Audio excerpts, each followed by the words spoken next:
Welcome to the University of Uppsala, Sweden, where we are pleased to be hosting the research project Knowledge, Perception and the Prospects of Criticism. In this session, recorded on the 15th of June 2023, held in the Humanities Theatre at Uppsala, we have brought together art critics and journalists, philosophers and practitioners of art to discuss the theme Criticism in Society. The event consists of 3 panel discussions, each devoted to a different aspect of the overall theme. In the first, we consider the subject of the ends of criticism, while in the second we move to a consideration of the idea that art itself could be understood as a kind of criticism. In the third and final panel, we think more broadly about the social and cultural function of criticism.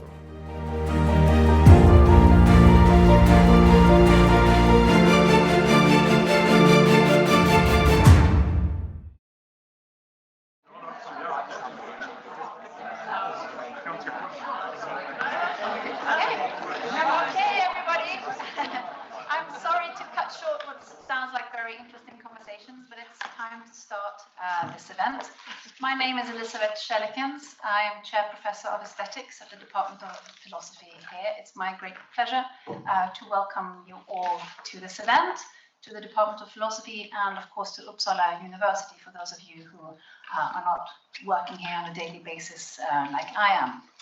The Department of Philosophy has many strengths and is a remarkable research environment, of course, for many reasons. And one of those reasons is that we have a dedicated division of aesthetics, which is almost unique, actually, in the university world, in academia, both kind of in Scandinavia, but also outside. And what that means is that since about the end of the 1700s, we have had research staff, kind of philosophers working in aesthetics, concentrating on exactly the kind of questions that we're still working on, the philosophy of aesthetic value, the philosophy of aesthetic experience, what it means to appeal to reasons when we justify our aesthetic judgments. And of course, one theme which has kind of come in and out of vogue over the last few decades and hundreds of years really, is that of what it is that people who have some kind of knowledge, expertise, perhaps even about art, do when we describe, assess, and perhaps also evaluate art. So Uppsala and our department is a natural home for the research project that I have been lucky enough to be the principal investigator on, and I have my 2 colleagues here, so I will pass the word to them in a moment. But of course, most of you will know that this event here today is organized within the framework of this research project, Knowledge, Perception and Prospects of Criticism, generously funded by the Templeton Religion Trust. And we are excited to be discussing these topics with you, and as philosophers to be able to engage also in conversation with people who work with art criticism, and add all their knowledge and their perspective to the things that we have been discussing for the last day and a half in a more kind of philosophical workshop where we've been talking about various research contributions that all of us are trying to make to this field. But anyway, welcome, very nice to see you all here, and now I'd like to pass the word to my colleague John Gibson. So welcome, John Gibson. I'm a professor of philosophy at the University of Louisville in the US, and I'm going to be very brief, but I think I should say something to introduce you to at least a little bit of the vocabulary that will be used today and what our project is about, and then explain why all of you are here. So our grant is for the Art Seeking Understanding project at the Templeton, and we are working on something called aesthetic cognitivism. And tucked into that very dull sounding academic designation is a very important and long-standing problem. And to put it crudely, it's how works of art, explaining how works of art can act as sites of knowledge production. How can we learn about ourselves or the world from works of art? And if you think, well, of course we can, just call to mind that many of the works of art from which we think we learn about the world are thoroughly fictional or radically abstract or composed of pure sound, so not saying anything about me or my world. How do we learn from such things? So it's distinctive about our project as we're looking at critics, which most people in philosophy don't do. It's providing us resources for understanding how we work through these issues. And we quickly realized that not just art critics, but critics in general are sort of one of the last unexplored frontiers in philosophy. We just don't pay attention to them, and that's a problem. So we're really curious. We want to understand how critics, a great variety of critics, take their expertise and make it available in the community. So for this project to work, we have to create a community of practice that brings a great variety of critics together with philosophers for a certain kind of conversation. I think Guy will tell you that's why we're here today. Yeah, that is why we're here today. And thank you very much all for coming. We're in competition with some pretty amazing weather outside, so we're doing very well. And one of the things we've been doing throughout the project, which Elizabeth and John have mentioned, has been we've been having a series of Zoominars, so seminars which take place via Zoom, uniting people from all over the world effectively. And part of that has been to generate kind of interaction between philosophers of art and art critics are coming at this problem from an angle. And that really generated the idea for what we might do with this afternoon, which is really to try and put the concept of art criticism under the spotlight a little bit. So the content of the afternoon itself is going to consist of 3 panel discussions. On each panel, there are 4 panelists. So it's very exciting. We're going to introduce the panelists as they come up in order, so to speak, for each panel discussion. But the framework in which this takes place will be the panelists will have 5 minutes each to say who they are, to give a kind of pitch. We've left it completely open. We, of course, have quite strong views about what criticism should or might or can be, but they've been entirely free to say, whether they think anything about this. So that's going to be exciting for all of us, I think. And then there's going to be a discussion between the panelists, 4 panelists, in most cases 3 in the middle case, which will be moderated by one of the 3 of us. And then we'll open the discussion up for the room. And one of the wonderful things about this building, which is the Humanities Theatre, is that it not only resembles an amphitheatre in a certain sense, but it also has amazing acoustic properties because it is mic'd and connected to speakers in a very discreet way, which allows anybody at any place in the room to speak with a natural voice and be heard.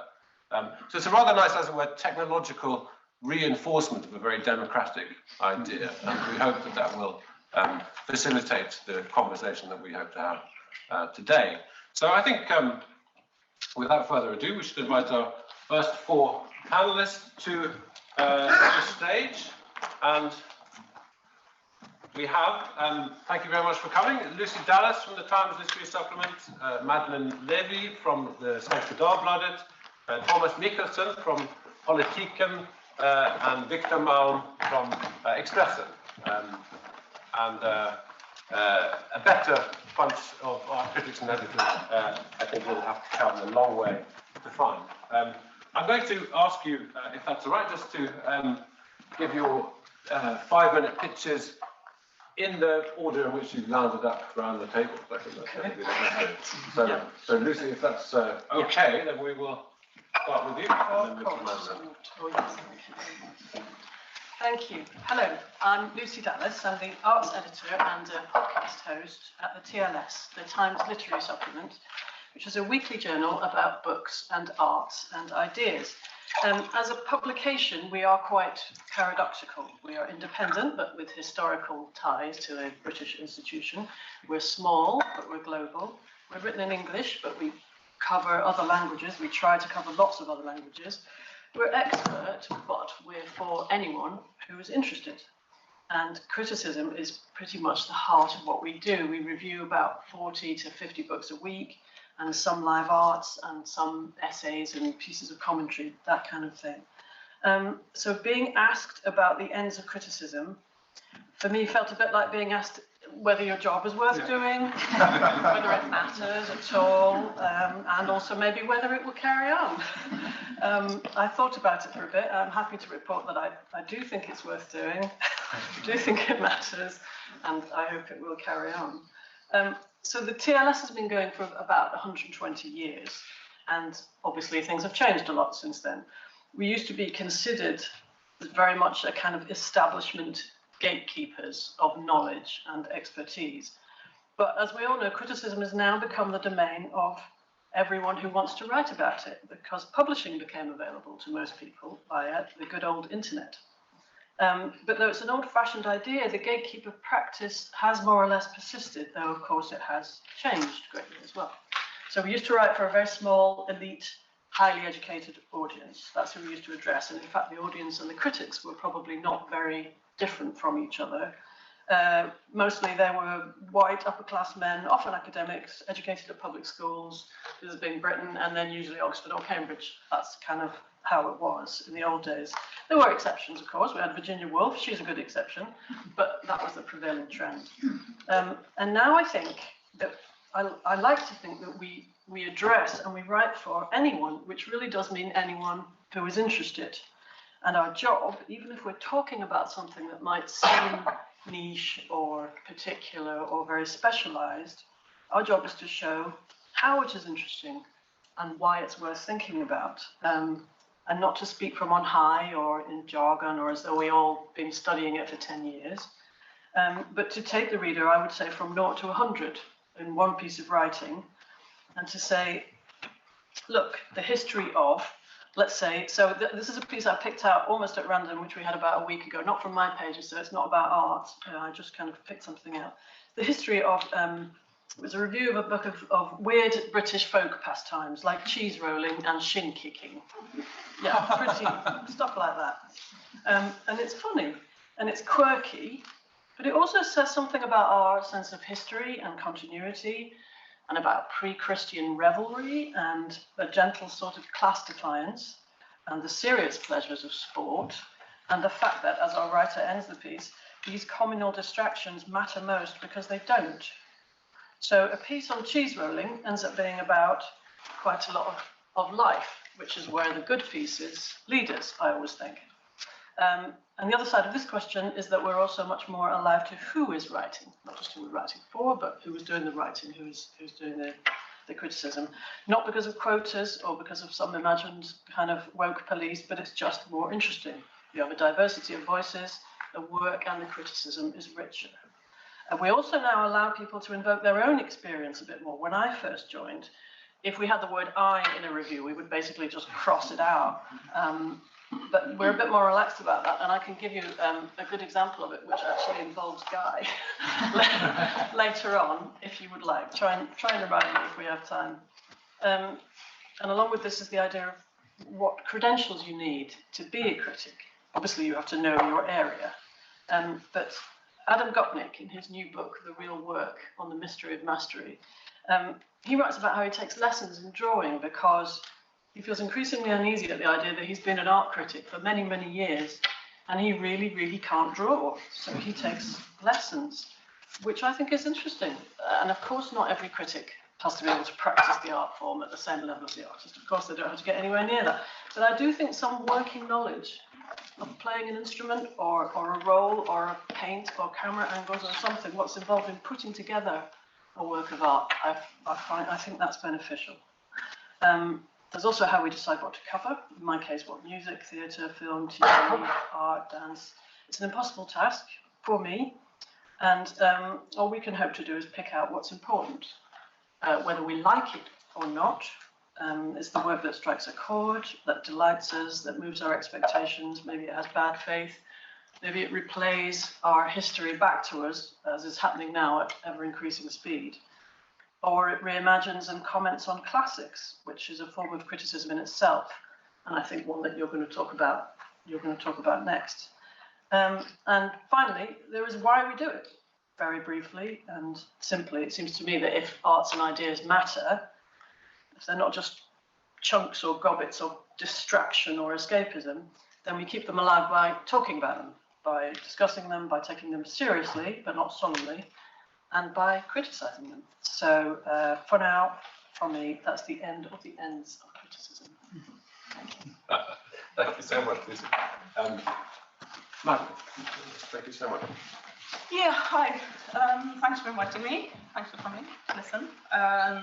So I'm the Associate Cultural Editor for Svenska Dagbladet, and I guess, well, for you, Lucy, it's kind of probably closest to the London Times that you would get as a Swedish newspaper, although, yeah, not completely comparable. Anyway, so I work with our cultural section, but I also work as a development editor, which means I initiate new formats, things like starting podcasts or newsletters or projects around things like personal essays or covering new areas such as generative AI. All those things. I can come from two directions here.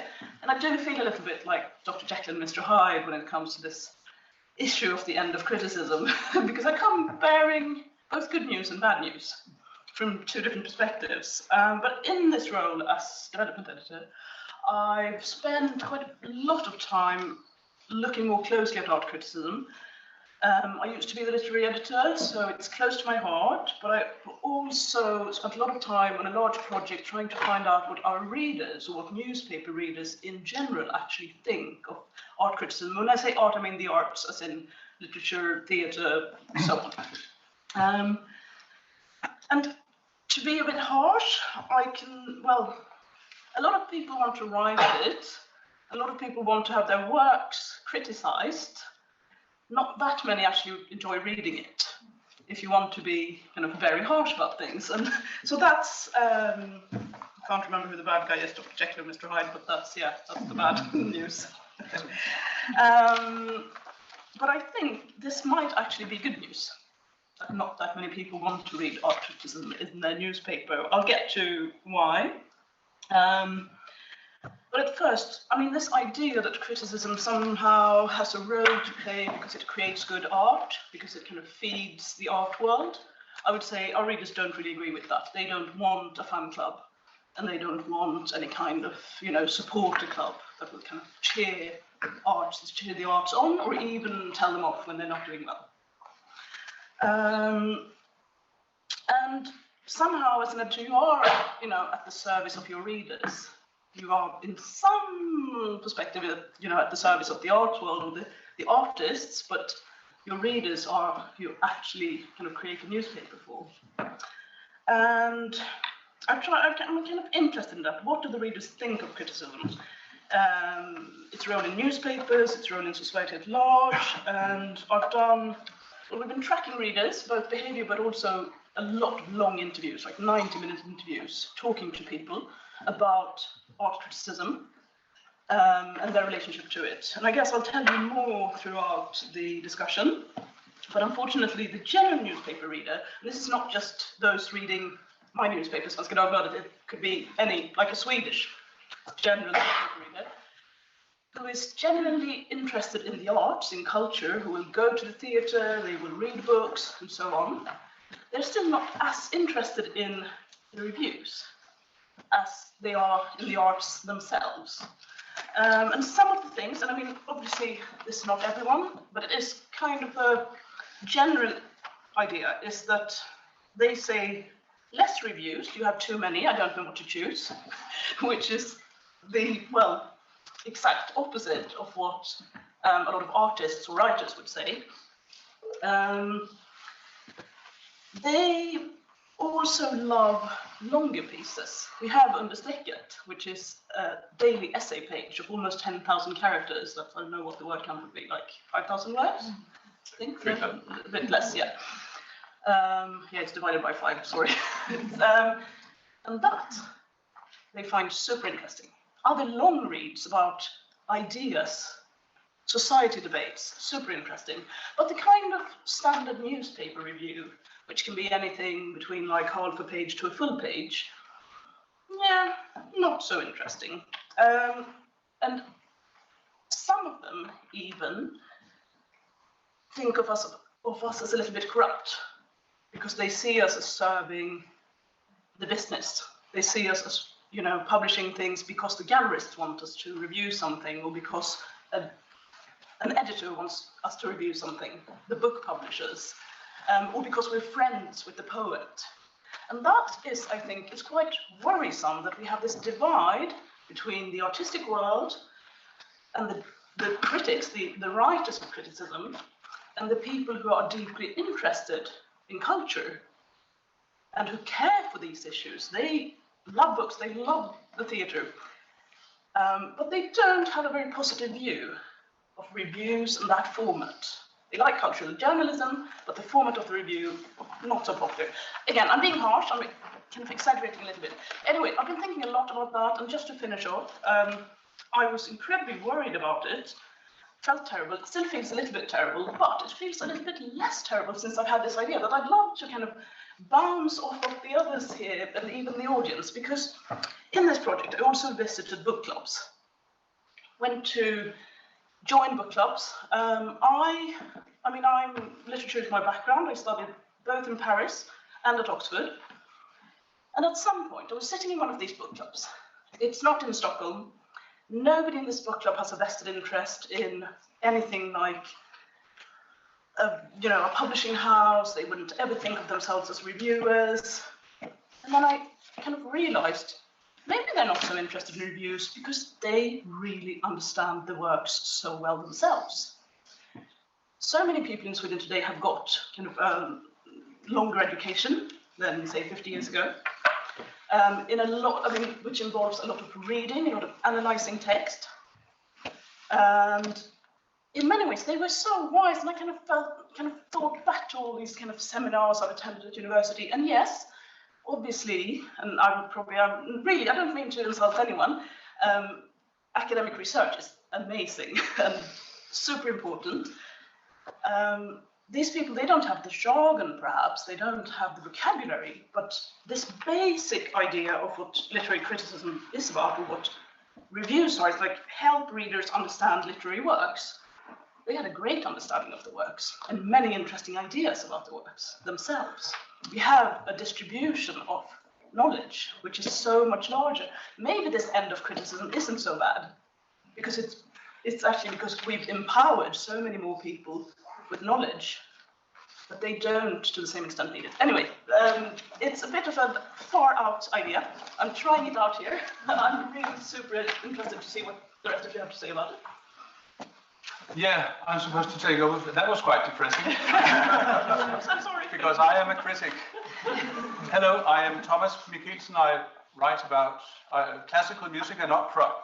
Done it for almost 3 decades, I'm afraid. So it's quite a long time. I've been around and seen many changes happening. Some are happening very fast at the moment, and you can come and talk to me if you want to know how it was once and how fast everything is going in a new direction. Anyway, I'm an editor with Politiken, Danish newspaper, which is the Danish newspaper interested in cultural life. We are the ones who still produce quite a few reviews. Even though I have, yes, I know, and even though I have to say we produce far fewer reviews than we did some time ago. So, but this has been my work for, as I said, quite a few years. I've also been an editor in another sense, an editor with the Carl Nielsen edition, which is a music publishing sort of venture that was going on for quite a few years in Copenhagen, publishing scientific editions of all of the composer Carl Nielsen's works. But even as I worked there, I was a critic with a smaller newspaper called Information, or Information, if you like. So I've been quite lucky. I've been writing for the two papers in Denmark, which actually are very interested in reflecting cultural life, also when it comes to criticizing it, which is, in my opinion, the most important reflection, because you can write journalism about culture, and it's very interesting to read an interview with any artist any day of the week. But as I see it, and why I'm so passionate about criticism, is that art and cultural life as we know it and want it as part of our society really needs this discussion, this being talked about. It's no different from politics. Imagine a society where the media were not discussing politics. It would be a horrible place to live. A place where politics were just sort of imposed on the population and no one were allowed to talk about it, discuss it, or have different or differing opinions on it. It's no different, in my opinion, it's no different when it comes to arts and cultural life. And as I see it, and you may say that I'm thinking too highly of myself, but I see it the way that the critic, me and my colleagues, are the ones who sort of initiate this dialogue, this debate, this argument, this talking about arts and cultural life. it's a very, very nice thing to think about, as Madeleine has just said, that maybe we are all becoming better critics, which is really what I would like. Still, in my experience, I must say one of the joys of my work is that I get quite a few responses from our readers.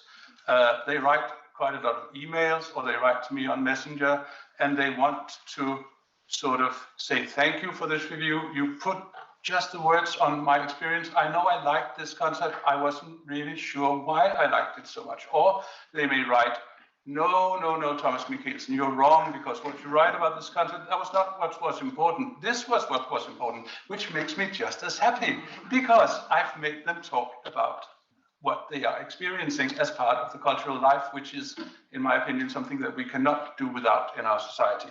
So both kinds of reactions are really wonderful to receive, and we need this discussion. It starts off with a review, and even though we write fewer of them, you can always take opportunity of a situation. Any Buddhist or Japanese judo master will tell you this. You can always take advantage of any situation. So I try at the moment to write reviews, which also are introductions. Maybe people don't notice it, but I try to sort of tell them a little bit about why this is interesting before I criticize it for being done in a good way or in a bad way. Why is it interesting to listen to Mozart in this day and age? Why is it interesting to listen to music of Shostakovich or Bartok? You could just, in a few words, it's not a big deal. It doesn't take much of my time to do it, but you can sort of give the reader a hand. Come on, and stand by me and listen to this music the way I think about it. And then I'll tell you also if I think the orchestra played it well or if they actually did not play it so well. So that's what I'm trying to do at the moment. Finishing off, I want to, because this is about the ends of criticism, which is, of course, a very, very sad thing to talk about, but it's a title that reflects reality, at least in as much as we all can agree that there are fewer reviews being written now than there were even a few years ago. Imagine when I joined Politiken, I hasten to say this, it was in 1999. When I joined Politiken, we were 4 classical music critics with my paper, and now there is me and a freelancer, which I've just been told I'm not supposed to ask to write more than 1 article or 1 review a month, because we have to take care of our economic sustainability. So it's just to say that The Ends of Criticism is not a bad title for this get-together. I have 2 main concerns, and I will state them briefly, maybe so that we have even more to talk about. One concern is they're both about developments, something moving from one place to another in this business of arts criticism. The one development is a move away from edited independent media. And what I mean by that is newspapers and like the Svenska Dagbladet, like the Times Literary Supplement, like Politiken, media that are not social media, media that where there are gatekeepers. There are actually editors who find out if people are qualified to write and who find out what they're writing about and who have an opinion about it, so that everything is curated in that sense. But it's moving away from that when it comes to criticism and reviews. They are moving away from independent edited media to smaller platforms. That's quite obvious. Actually, the TLS is a very early example of what we today would call niche media, media that writes about something quite specific, maybe literature, maybe even part of literature, maybe a subgenre of literature, for a very, very sort of limited amount of people who are very interested in exactly this. And it's quite obvious that also when it comes to, for instance, classical music, which is my field, the reviews are moving away. They are from the big edited media over to niche media and smaller platforms. And this may be good, but it also poses some serious problems. First of all, the critics cannot live by writing their reviews for these platforms, so it's not economically sustainable. And with that comes a bigger problem, even bigger, because when can you trust a critic? It is so much easier to trust your critic when she or he is employed by a newspaper who can actually pay her or him a salary, because then you know that this person has every reason to guard his integrity or her integrity. They don't need to compromise in any way. So this is, I think, a problem implied by this first move. It tends to bring with it a loss of both of trust and integrity of the critic, but also, I think, maybe a general sense of significance and importance. It is considered any subject, any part of the arts, I would say would be considered more important when it is reflected in the big edited media than if it isn't. So that's the one concern. The other is concerning the move from printed newspapers to online or digital versions of newspapers. Every newspaper does both at the moment. It is a period of transition, and but it's obvious when you work with a paper like Politiken, you cannot not be aware that it is now the online version of the paper or the digital version that is sort of governing how things are going, and the printed paper is actually just reflecting this. There are fewer articles, not just fewer reviews, but fewer articles in general, because when you do an online paper, you cannot drown out yourself by writing too many articles, because it'll just be like everything will blur out in front of the eyes of the readers, and they won't get to read much. They will just, oh, it all changes all the time. I haven't time for this. So that's what happens. It moves away from print to online. And again, it's what is implied by this move that worries me or concerns me, because there was, I would say, not many years ago, when printed newspapers were the thing, there was a general sense of public responsibility with the editors of these printed papers. They did not just print papers to make money. Of course, they also made money, but it was a huge thing that they actually saw themselves as important agents in society, discussing, as I started out saying, discussing politics, discussing arts, etc. The online newspaper tends to be much more about business. Actually, at the moment, it seems to be that I'm employed at a grocery store, more or less. It's very much about what do we have on our shelves? Is it being sold? Oh, the sugar goes quickly. The shelf is already empty. We have to order more sugar. But what about the oatmeal? Doesn't sell so good. So we have oatmeal enough, I think, at least for this month. You see what I mean?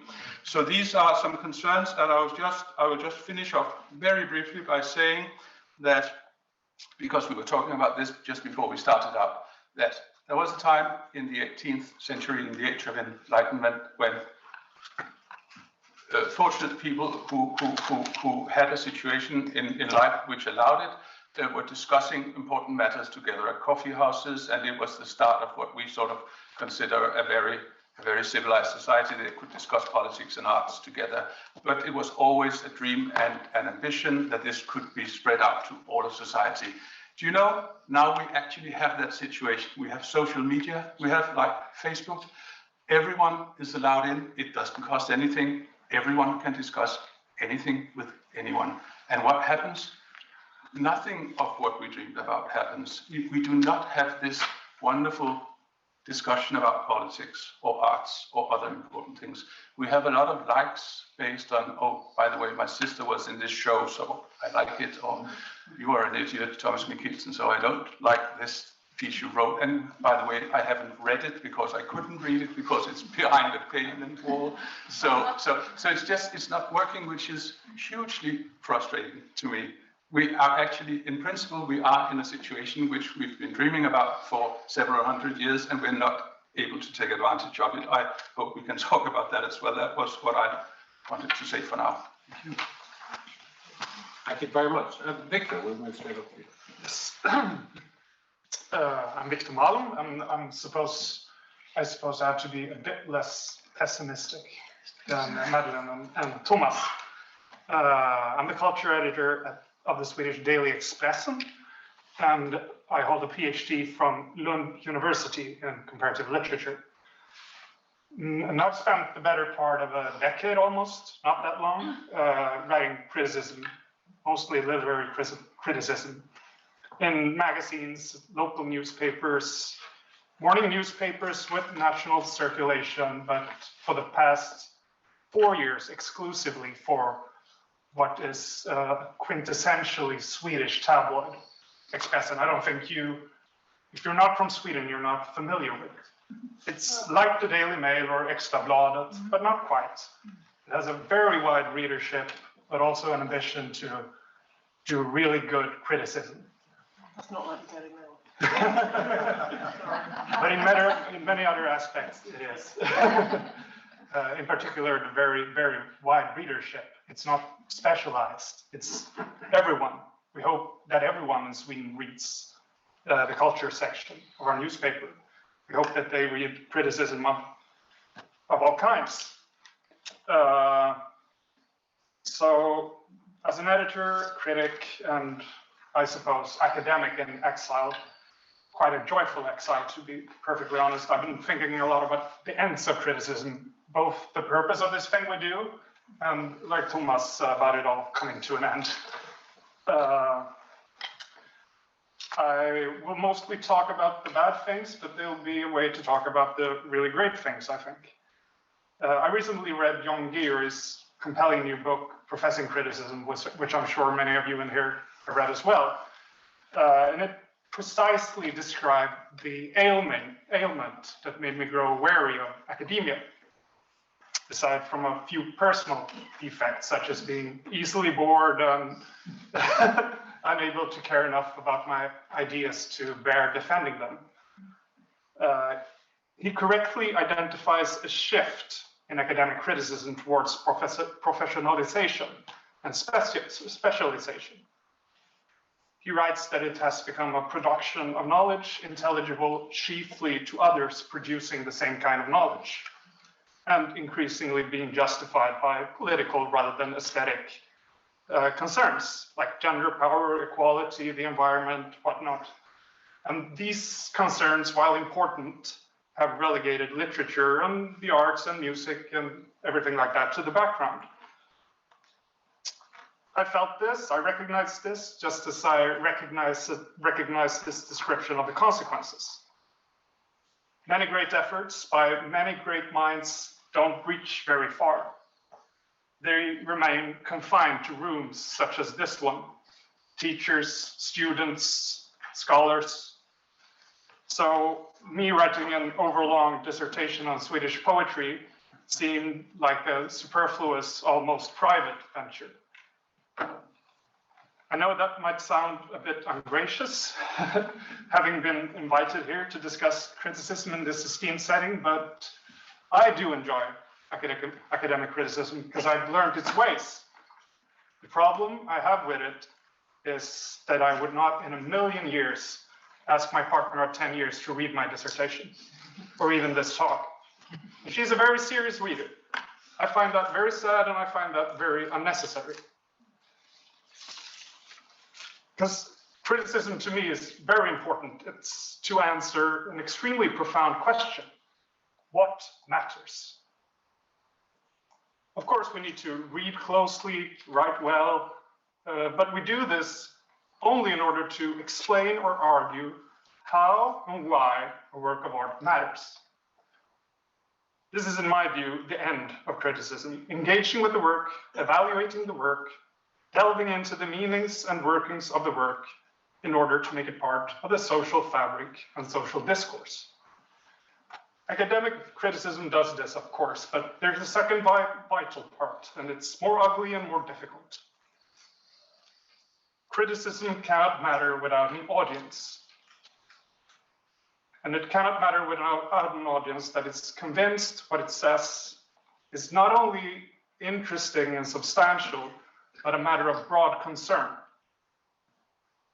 And this necessitates an audience that extends beyond the small, specialized, and professional to encompass the general public. That's a broad word, but I mean it. And to achieve this is a difficult task. It requires the writing to be a few things which it seldom is, to be perfectly honest. It needs to be, I think today at least, tabloid.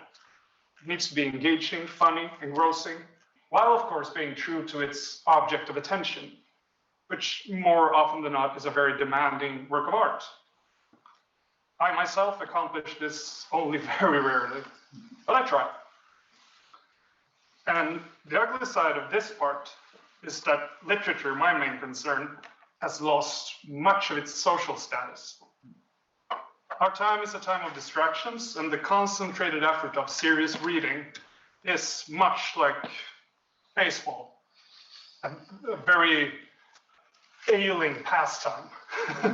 Baseball also requires concentrated, sustained concentration. And this has made the audience both of criticism, art, and literature shrink, and the money dry up. And the social fabric is becoming less receptive and less sticky to both literature and criticism. And I perceive this to be the most acute dilemma confronting literature, criticism, and art. And it raises, I think, an imposing, unresolved question. Could it be that we, the critics, editors, and academics, constitute the crux of the issue? Have we become overly specialized, excessively professional, and ensnared within the labyrinthine subculture of art, not part of the broader public, the general public? And I just want to add a thing to Madeleine's talk. Our papers have very different readers, I think. We have all the readers, in a way. And of course, we track what they read and what they're interested in. But since I started working for a paper and I left the academy 4 years ago, I'm still surprised by the amount of people who at least read criticism.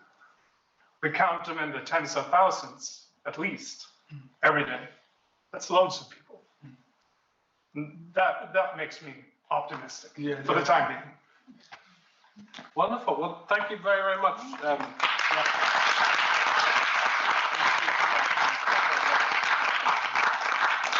So I should add that the title of this particular panel discussion, which we are now well into, is a classic piece of English ambiguity, in a sense that it has 2 points of focus, really. One is the end, in the sense that we've heard this narrative that criticism as an institution which connects through printed media and now online media is something which has undergone a huge change over the last couple of decades, and we've had a little bit about what the implications of these changes are.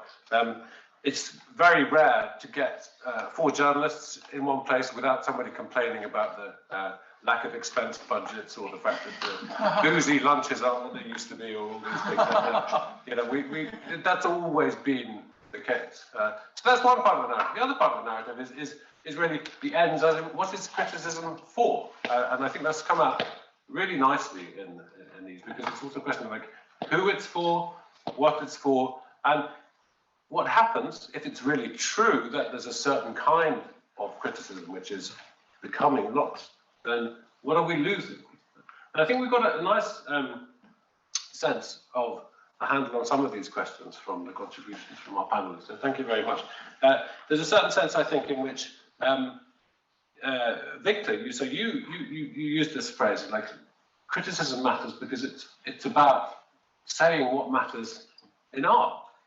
It makes art, in a certain sense, matter, in the sense that criticism provides maybe a structure to a kind of social fabric in which artworks come to really achieve their full potential. And I think that's also something which came out really nicely in what you said, Lucy, looking at this recent piece about this very obscure practice of cheese rolling, which I think stretches most definitions of art. This is an arcane. It's not art, I'm sorry, it's obviously not. It is extraordinary, I think that's for sure. It involves strapping young men on the whole running down a very steep hill, chasing a round cheese. Is this I didn't write the piece, but yeah, a great big round cheese down the hill, and there are different variations. But I chose it. I probably should have chosen a piece about art, but I chose it to say that the job is to show why things are interesting.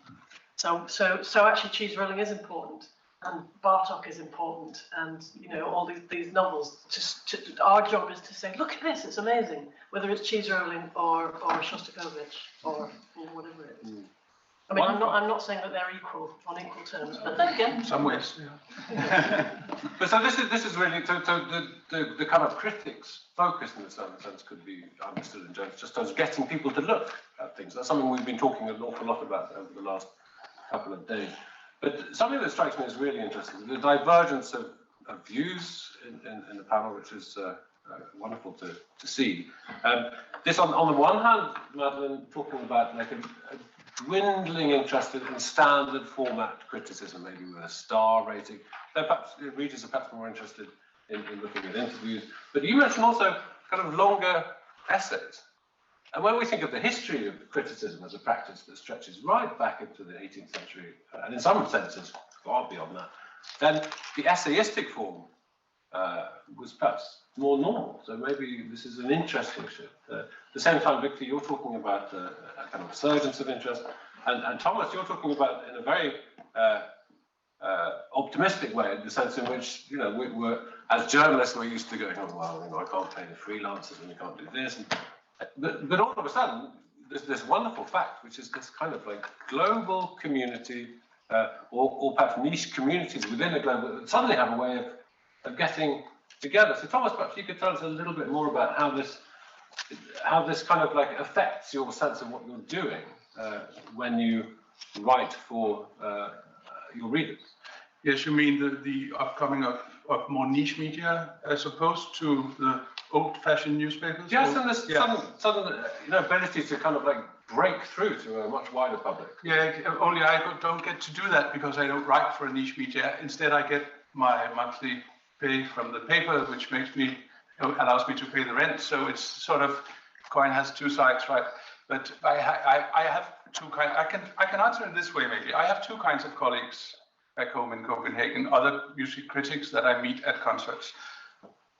One half are elderly men, older than me, who actually are retired, but who do this because they know about it. Like me, I have a background in musicology. I can play an instrument. I know what's difficult for a classical musician when he or she goes on stage. For these people, it's the same thing. So they do it because it makes sense for them, I think. They don't receive a lot of money. They are freelancers. And then I have, and the other half of my colleagues are people who are younger than me, and they don't write for newspapers. They write for different niche media. They write for magazines, maybe online magazines. Maybe they are freelancers. I have a brilliant British colleague called Andrew Miller who has decided to settle in Copenhagen. He writes for lots of different papers and magazines in Britain and in Scandinavia. He does so much work. But that's the new kind of critic, I think. He represents the new kind. He writes for these niche media who, as you say, Guy, gather their audience from all over the world, basically. An online magazine will be read in Japan and in Czechoslovakia, as well as in Sweden and Denmark. So it's a bright future, only not in the sense that, I mean, luckily Andrew's wife makes money too, because it's not a regular job for him, and it probably won't be for any of us in some near future, I think. But we have to take advantage of it, and you're right, it's a positive thing, of course. It's just that it's not a positive thing in the way that Jürgen Habermas would have preferred. It's not, I mean, it's no longer this discussion that we need to have as society as a whole. This niche media thing is something else. Yes. That was a very good point. But perhaps just to keep on this subject, so Madeleine and Victor have these two perspectives. That on the one hand, what's becoming interesting is this kind of long-form essay where this is where readers are really becoming engaged. And Victor, your focus is a little bit more on, well, the kind of review format works, but it just needs to be good. It just needs to be like witty and a bit more punchy. And maybe this is like where we see a kind of a lack. So perhaps the two of you could. I mean, the writing of criticism hasn't changed much during the past 30 years, though media in general has changed a lot, and our audience has changed a lot. You said that most readers today are well educated, and I guess that's true, but relatively more than 50 years ago, at least. More than 50 years ago, but relatively few of them are able to speak and understand the often very specialized language of, for example, literary criticism, as it's done in academia, which tends to bleed into the cultural pages. And the literary community, I feel, wants it to bleed into the cultural pages, into the reviews.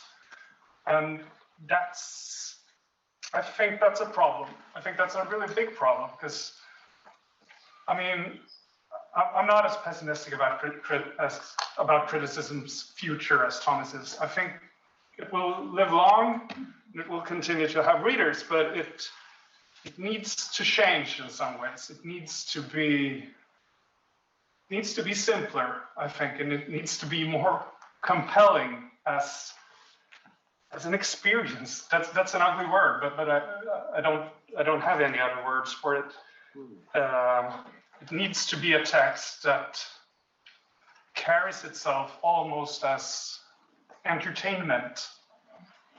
And that's severely lacking, at least in Swedish criticism, I think. Because we, as editors, haven't been interested in developing how it's written for the past 30 years. We mostly accepted that fewer and fewer readers want to take part of it, and we don't have to do much about it.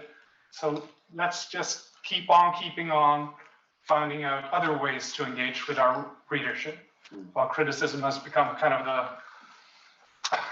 the bastard of the pages.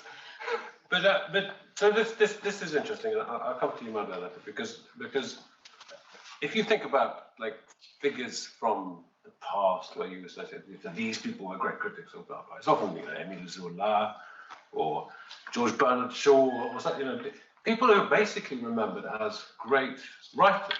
We don't obsess over he was right about this, or was Diderot, was he somehow he got this painting a bit wrong. We're just thinking these people are really entertaining writers, and maybe you're right. This is what we've lost focus on, and maybe your interest in this kind of long form, more essayistic kind of writing is also because writers have a greater degree of freedom to be writers. We're not dealing with struggling to fit in a quite complex set of opinions into 3,000, 4,000 characters, for example.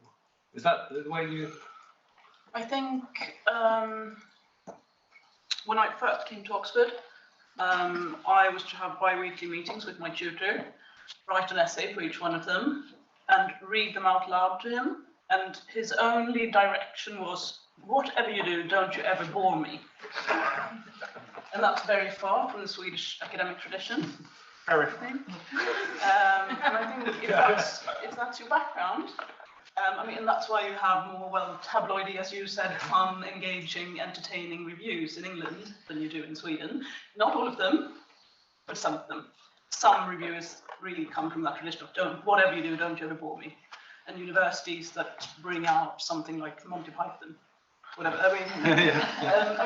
We don't have that tradition. That's why I don't know. You said you agree, and I'm not an academic, but it's certainly from our point of view. I was just going to say ours have changed a lot, and they used to be quite academic. Used to have to. It would start an opera review. Not yours, Guy, obviously. Before your time. No, but it would start by saying, in 1803, it would give you 2 paragraphs of history before you knew what was being discussed or why you would bother to go there. It would start with a kind of, quite often would start with a lot of information, and that was boring. And also patronising, actually, in a way. And I don't think you need to, we actually mustn't assume that everybody knows what we're talking about or is equally interested. I think that's really important. But it has to be entertaining, of course it does. It's a piece of writing, you can't just expect people to go, oh, it's okay, I'll be bored for a bit because it's a review. To get them straight away, they've got to go, oh my God, this show was about sex and power. And they go, what? And then you go, and then you tell them what it was about. But it's absolutely crucial. We have as much responsibility as anyone else, more if we're worried about things, to be interesting and exciting and not patronising and kind of galvanising. Not to say that everything's wonderful either, but to be kind of alive about it. I did have one more thing about this, because you mentioned the grocery store. Yes. And that's obviously an awful. That's the online newspaper.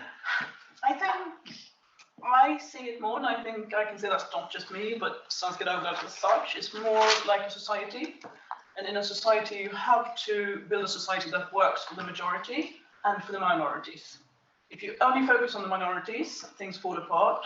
If you only focus on the majority, you have a terrible society. I mean, that's fascism more or less, with everything being streamlined. And I think that's kind of how you should and can build cultural pages. But are you talking about the online? To me, the online and the print version are just really very, very different stories. Because on print, we've always talked to our readers, asked them, what do you read in the print paper? And they always say, oh, I read the opera review every other day. But actually, that's what they hoped they did. They didn't really do it. Now we have online newspapers, and every time I turn on my computer at the office, I can see at the bottom of the screen, if I click on one of my articles, I can see exactly how many are reading it right now and how many have read it and which sexes and which ages are they and how long time did they spend reading it. That's what I mean. That's when it turns into a grocery store, because it's so obvious. Okay, so many people wanted oatmeal this time, so and it's just, and they can't lie because you can see what they're doing. I have a tip. Don't tell them that it's an opera review until the end. Yes, that's a good idea. We shouldn't write opera. So no, that's right. That's how we do it. Like the paper that tells you who's reading it. No, but you can't turn it off, I'm afraid. It's just there for good. No, can I just briefly comment on what we were talking about before? It's really, really interesting. I mean, of course you can't bore your reader. Think about George Bernard Shaw. He was a music critic. He wasn't boring. His reviews have been published. He's even written a text called How to Become a Music Critic, and it's hilarious. So he's not boring. And of course we shouldn't be today. I can't remember when I last started a review saying in 1803. No, I never write words like allegro or sonata form or stuff like that. Actually, whenever the word adagio or something crops up, it's usually in a review of some poetry or something. It's usually true. Yeah. So that's fine with me. It's perfectly fine. It's just to say, I think we have this very, very big awareness of this thing, and I can say just briefly, I had the pleasure of editing an anthology on arts and criticism at the moment, due to be published at the beginning of the new year. And one of my colleagues has written, I think, a brilliant contribution. His speciality is writing about contemporary music, composition music, what you would call contemporary classical music, which it isn't. And he has these deliberations on how to write about something that no one has heard. Because one thing is Mozart. We all have a vague impression of what that sounds like. But when you write or review something, write about something that no one has heard because it's quite new and nobody knows about this, how do you do it?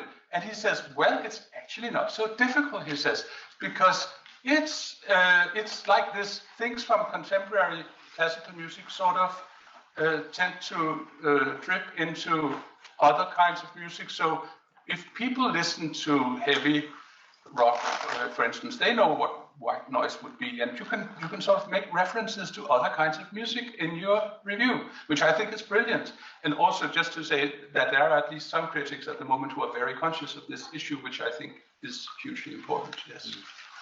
Terrific. So at least four of you have mentioned this thing of the one way to kind of like deal with it, with, as it were, the changing context of criticism. So criticism is still happening, and in some senses in quite rude health, in some senses in failing health. But one of the ways in which to kind of like get out there and get people back into be reading, to be forming part of the community, which really, as it were, provides the arts with their meaning and power, let's say, is this sense of putting your own experience front and center. So instead of starting, and it's true that our the main opera critic for the TLS before I started there, he was actually born in 1802, wasn't he? But he had the most phenomenal memory I've ever come across. But in a sense, just bringing the experience front and center, making it more personal in a funny way, and that seems to, in a way, conflict with some of the things we think one might ought to be doing when we're trying to evaluate things or give a kind of objective account of why things are important, why things matter, for example. But there's an interesting connection there. That like part of making things matter involves putting yourself out there a little bit. And you're not crossing out the I's anymore, are you, Lucy? No, exactly. Yeah. I mean, we really genuinely used to do that. If someone started by saying, I liked this, we'd be like, oh, I don't want to hear what you think, just tell you about the book. But now, in the sense that we didn't want anything personal, and now, you know, you don't want it to be all about, I was late because, and then I sat down and I felt like this and I hardly noticed the show. Of course, it can't be all about the critic. But I think it's totally possible to bring your own experience if it's relevant, or to bring a bit of, I think you need a feeling of what it's like to be in the room, because that's what we're trying to convey as well, whether you're in an exhibition, certainly for live arts, an exhibition or a theatre or an opera. So sometimes, you know, again, you get art exhibitions, and they will give you all the information about the paintings, and sometimes we have to say, yeah, but what was it like? What did it feel like? What were the rooms like? What was it, you know, how did it feel? You need a feeling that a human being has been there, and this theatre makes you feel like this, or, you know, the same with the music. And sometimes it might make you feel bored or depressed or appalled, or, you know, whatever it is. But I think you do need the framework, if you like, of kind of academia, which is the knowledge and all of that. Of course you need that, but you also need the feeling, I went there and it's like, it was like this. Yeah, that's very immediate, I think, and it's, people respond to it, I think. Yeah, well, that's, I mean, I don't know if it has to be the reviewer's personal experience that constitute the backbone of the article to make it relevant to a wide readership. That's one way of solving another problem, which is that reviews for a very long time have been plagued by quite a hard idea about decorum. You're supposed to be written in a specific way. You're supposed to sound in a specific way, and they're supposed to be like built from the first part to the last part in a very specific way. We all, as critics, have loads of ideas what constitute good criticism, and I think that has been a problem for a long time, and the more anarchistic way of doing things today, where we try to look at it not as a good or bad review, but rather as a good text, has been a good way of rooting out the bad and keeping the good of criticism. And I think that I'm not saying that it's become perfect. We have loads of problems still in editing criticism, but that's one thing that makes me hopeful. wonderful. So another thing that comes up an awful lot if you work as a critic, or if you're kind of known by particularly the artist actually as a critic, is this thing that you mentioned, this in connection with Adam Gopnik, is like, don't be an art critic unless you can draw at least a little bit, kind of thing. And most music critics, in my experience and your experience too, have a certain amount of practical musical experience. But when people come to you guys, let's say, how dare you criticize my play? Have you ever put on a play? Can you do it better? Can you do it better, perhaps? That's what they typically would say if they're not satisfied. So what do we say? What is it that we have as critics, let's say, that we can come back and say, well, no, I think it's perfectly fine for me to start there? Is it because we represent the readers, we represent the public, or we somehow represent or defending a concept of art? Like different reasons. No, it's undefendable. Criticism is always a scandal. Criticism is a scandal. It's publishing your opinions about a piece of work for a wide readership. It's a scandal every time. It shouldn't be allowed, of course, but that's what makes it interesting. It's undefendable. That's the great thing about it. Coming with surprising answers to questions is, of course, it's about answer to the question. Yeah, it's so interesting because everyone knows in a private gathering you're not supposed to criticize. If you have not got anything nice to say about this, at least you can shut up. That's what my aunt would have said, and that's how many people are used to reacting to the term criticism. But in the sense that we're talking about it today, I think it's something different, and I would venture a different point of view. I would venture to saying that actually I and my colleagues, most of my colleagues anyway, know more recordings and have heard more performances of whatever work that this artist is now unhappy with my critique of than he or she has. They have practiced and they are really good. They can play it better than me, no doubt about that. But I actually often have the advantage of looking at it from another viewpoint and knowing a larger context. So I would say that makes the criticism relevant. But of course, it's never nice to be criticized. And it's always the scandal to me. If I were to say, where is the scandal in all of this? It's the fact that we are so often making people so sad because we walk into their private sphere. We sort of go beyond the border that you should cross. We go into the place where they use the very sort of blood from their hearts and their imagination and their feelings, and we criticize that. And it is the one regret I have with the thing I do, I must say. It's when, from time to time, I realize how sad I have made people. And that is undefendable. Maybe it is a scandal. At least it's the price of having this discussion in our society of the arts. If we cannot do that, then we lose all the other good things. So that's sort of the dilemma of it, I think. I think there is also I know what you mean, and sometimes people do go too far, and it's such a personal thing to do.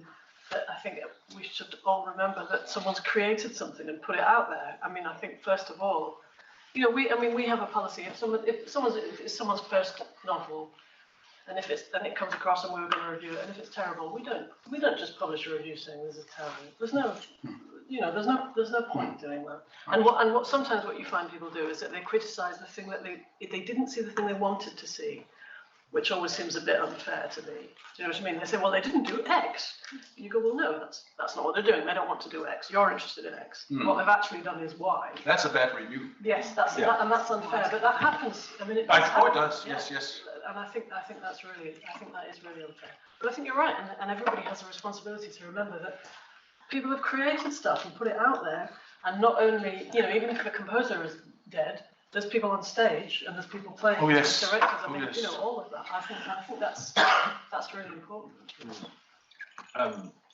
Madeline, so you also have the sense in which you made a big effort to kind of talk to readers, to join reading groups and to find out how, and you say you've been very positively surprised by the general kind of level of intelligent critical work that goes on in private environments. Do you feel, in terms of the sense of responsibility for different sections, that the main responsibility as a newspaper critic and editor is really for the reader? Is that, Not only, but I think they come first. And I think there are other ways. As I said, I see it as a kind of majority-minority thing. We can have more niche parts, and we can have things that perhaps speak to a broader audience. And I also think that you can work with different formats. To give you a very simple example, we have a history professor writing about history for Svenska Dagbladet, incredibly popular within, a small group, well, not that small, I don't know, 10, 20,000 readers, whatever, which for us is quite small, actually.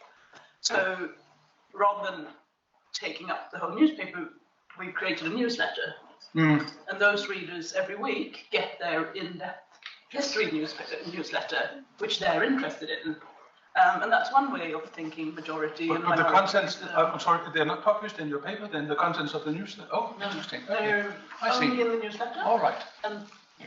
But you have to be a subscriber to get the newsletter. I see, yes. So, I mean, but the people who read it, they love it. And for them, it's really important. And they listen to him, and he's, an authority. And other people might not be as interested.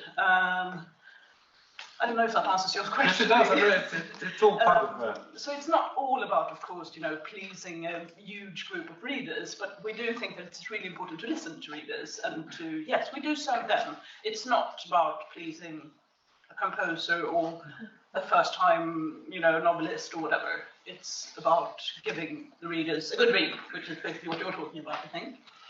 And I think with music, coming back to what you asked earlier, it's quite interesting because nowadays a lot of not the live music, of course, but a lot of the popular music that we review and some of the classical music as well, you can actually, everyone can listen to it because it's available to everyone. It used to be that it's a guide to whether you should buy a record.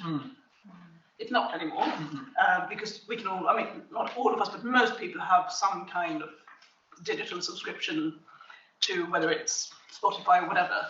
So describing the music isn't as important.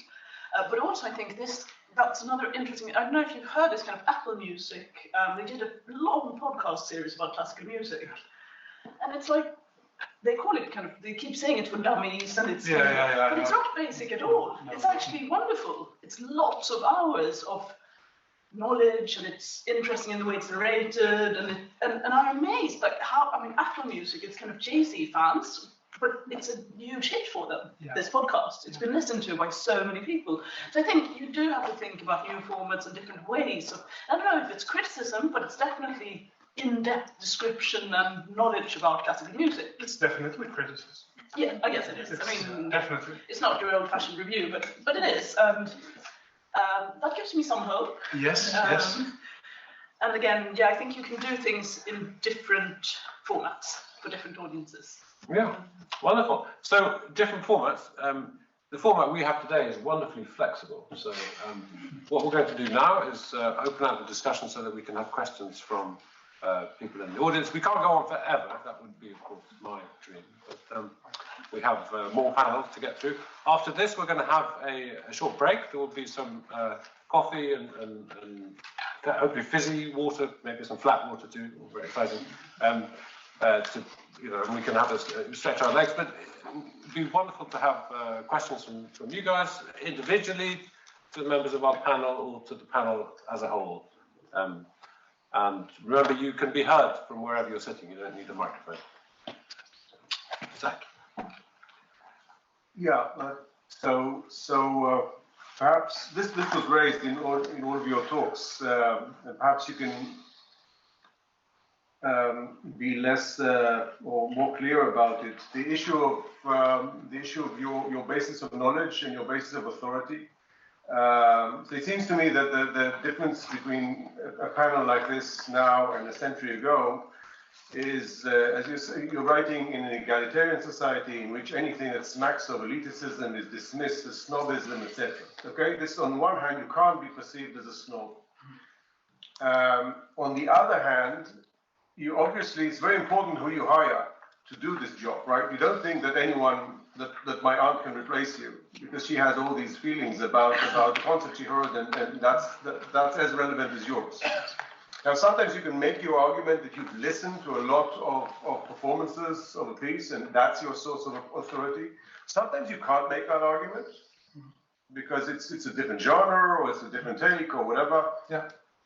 So is it a matter of establishing authority in the writing? So the writing has to somehow make you worth listening to, worth reading? Is there something more going on? Are you just, is it just laundered and hidden, patronizing to the reader? You don't say it, but actually everyone knows that you know more.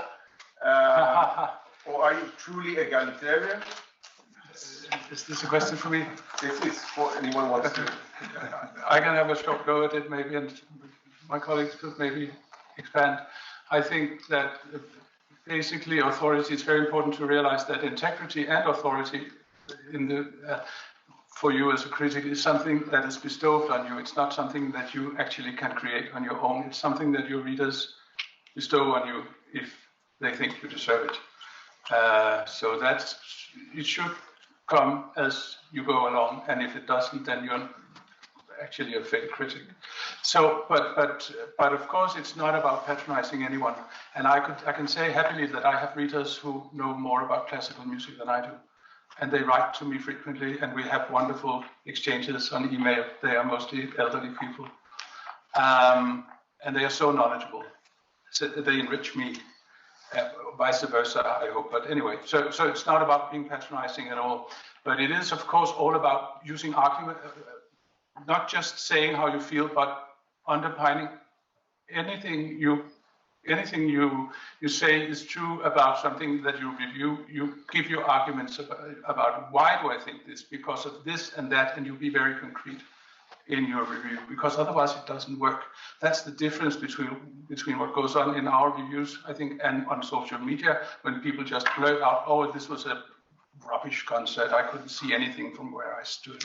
It was all, I hated every bit of it. Fine, finish. And there was not anything to sort of ascertain that this person actually has any valid opinion about anything. Maybe he just had a very bad day. Maybe he just stood in a very bad place, whatever. So that's the difference. You always have to use very specific arguments saying, this was not good because this didn't work, because he did like this and not like this, and he did this afterwards, and that didn't work together with this, etc. I think the authority is not the most important question, at least not writing criticism in a newspaper. I mean, I agree with you. The argument and the writing has to be solid and has to be worthy reading, but the opinion of the piece, the opinion about the work, the evaluation is a minor thing in criticism. It's not the most important thing at all. I mean, there are loads of critics whom I enjoy reading, but I never ever agree with their opinion. If they dislike a work, I can be quite sure that I need to go buy it because then I'm quite sure that I like it. So the important thing about criticism is the discussion, the public discussion of arts, not the opinions about art that are created, I think. So, but I guess we have to have a bit of authority to be the ones writing about it. But I think, like you described it, establishing authority by writing very, very well is one part of it. The other part of it is, of course, academic credentials, which is not uncommon at all in Swedish criticism, having critics who hold PhD degrees, for example, in their fields. But I would say in some ways it's become more difficult. I mean, 100 years ago, you could be kind of way back in 1803 or whatever, and have a lot of knowledge, and you'd still be a critic. But today you also have to be a good writer, entertaining, writer. So in some ways there's an added layer. And that's also, in a way, my answer to, do you have to know how to play music in order to be a good music critic? Well, yes, if you needed to understand, the basics of things, but the difference between you and the musician is that you're a good writer, hopefully, that you write good things that, make it possible to make sense of the music for readers. Yeah, but I also better than the musician at writing reviews. That's true, but I also, being a bad musician, but still being a kind of a musician, I also know what the difficult parts are. It's like if you're a restaurant critic, it's very important to know the difference between your kitchen at home and a restaurant kitchen, which are two completely different worlds, and the stress levels in a restaurant kitchen. What's it all about? What about service? How are they working when it works, and what is going wrong when it does not work, and your soup comes out cold and too late, etc. So you have to know about these things. Having cooked a souffle, you don't have to be a world champion at cooking souffles, but you have to have had quite a few goes at it and know what is the difficult thing about cooking a souffle, I think. Yeah, this is one for Lucy, because this is about something you said. You mentioned not giving any harsh criticism to debut novelists when it's not very good. But don't you think that's a bit dishonest sometimes? No, because we don't review everything anyway. We can't. And what we're doing, and we're certainly not just picking up, we're not just cheerleading. I have to say I'm on the cheerleading side of things. I would always much rather go, look, this is great. And maybe there's a couple of problems, or, I'm not a great fan of the hatchet job. There's a kind of thing, isn't there, within criticism, where people go, oh, wonderful hatchet jobs. I'm not a great fan of that. Though sometimes maybe it's kind of salutary. But we can't review everything anyway. And all I mean by that is that that if you're going to criticise, when we were talking about making people sad and criticising their personal work, it is quite a personal thing to do. And usually if we did something that was wholly negative, it would be with somebody who was very well established, or somebody who everyone said, well, this is absolutely wonderful. And we might send someone who would go, well, hang on, it's not wonderful because of A, B, C, and D. But if someone puts out a work, especially a work of fiction, and our reviewer doesn't like it, which is not necessarily the point, whether they like it, but also says it's badly constructed, all of that. That just seems to be like kicking someone before they've started. Do you know what I mean? So it doesn't mean that if we send someone to something, a more important, let's say, thing, we wouldn't pull a review because it was too negative. You've got to have what you've got to have. But that's the general idea we have, not to just make a point of kicking people's first attempts at things. That's. Would you rather not write about it at all than kicking it? Well, kind of. I don't know. I don't know. Ask the novelist. We're not serving the novelist. We're serving everyone. If it was a first novel and everybody was talking about it and everyone said it was wonderful, then maybe we would. And we tend not to do big put the boot in things anyway. Do you know what I mean? But if everyone was talking about it and it seemed to be a thing that needed addressing, then maybe we would. And it's not a hard and fast rule, but it's a kind of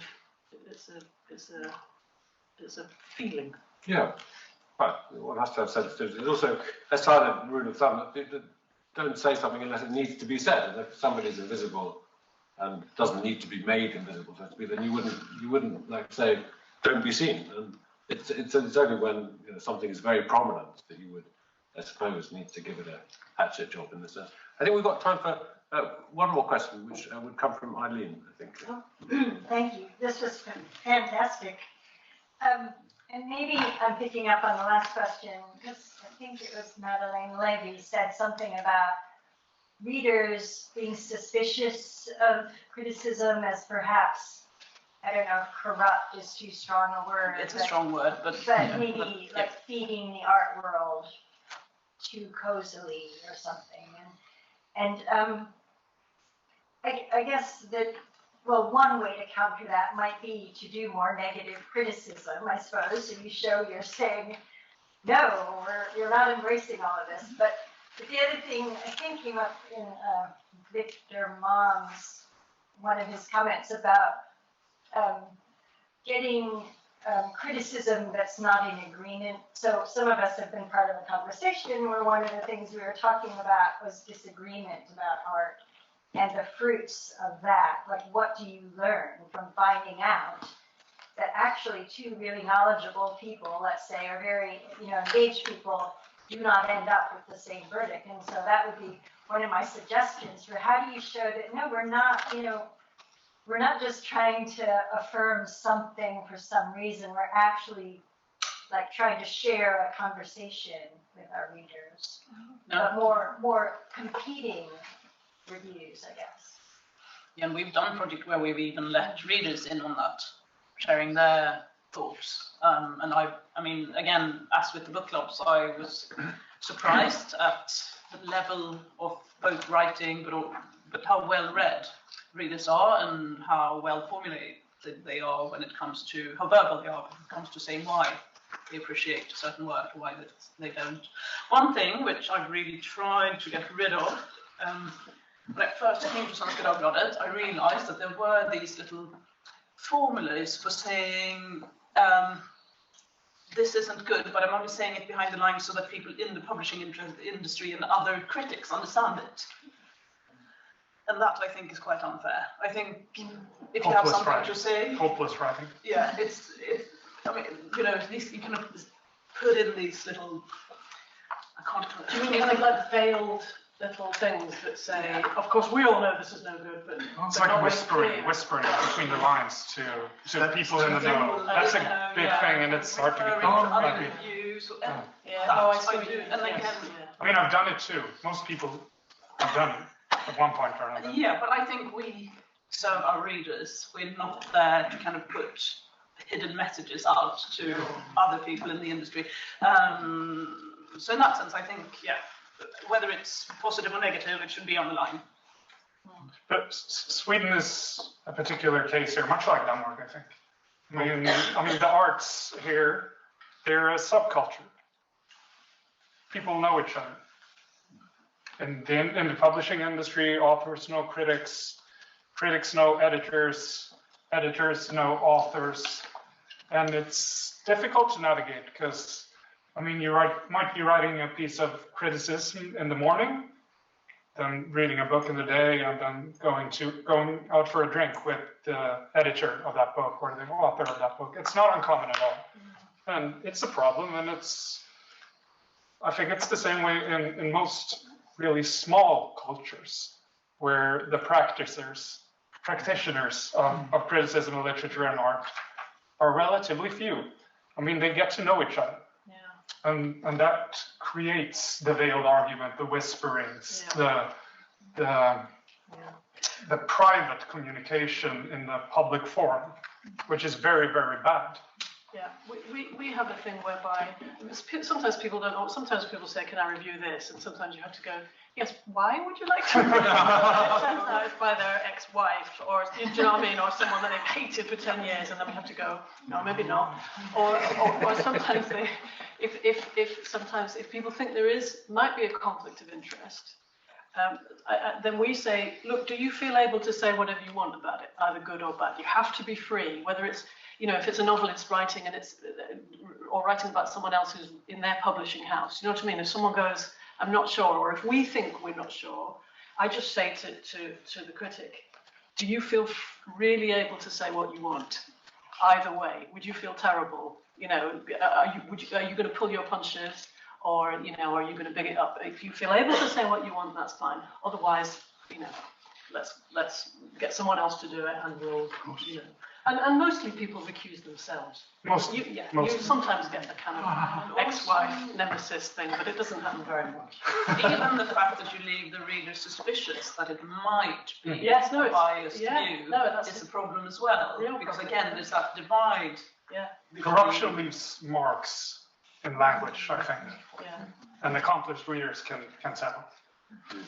But the interesting thing is that it's much worse now with influencers and bloggers and other people who practice something that looks like reviews online, but it's actually maybe even paid off, or at least they receive merchandise or whatever.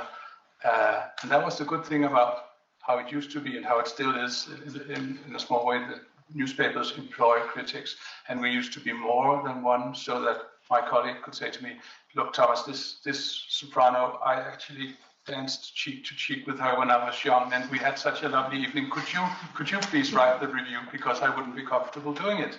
That's how we used to do it, actually. I mean, not to pride myself too much, but I think that's the way to do it, really. I mean, and keep a certain distance. There are a few composers in Denmark that I would have loved to know better than I do, because if I did, I could not have reviewed them. Well, that's a lovely note on which to conclude this part of the afternoon. So I think we should all start this conclusion by thanking our panel.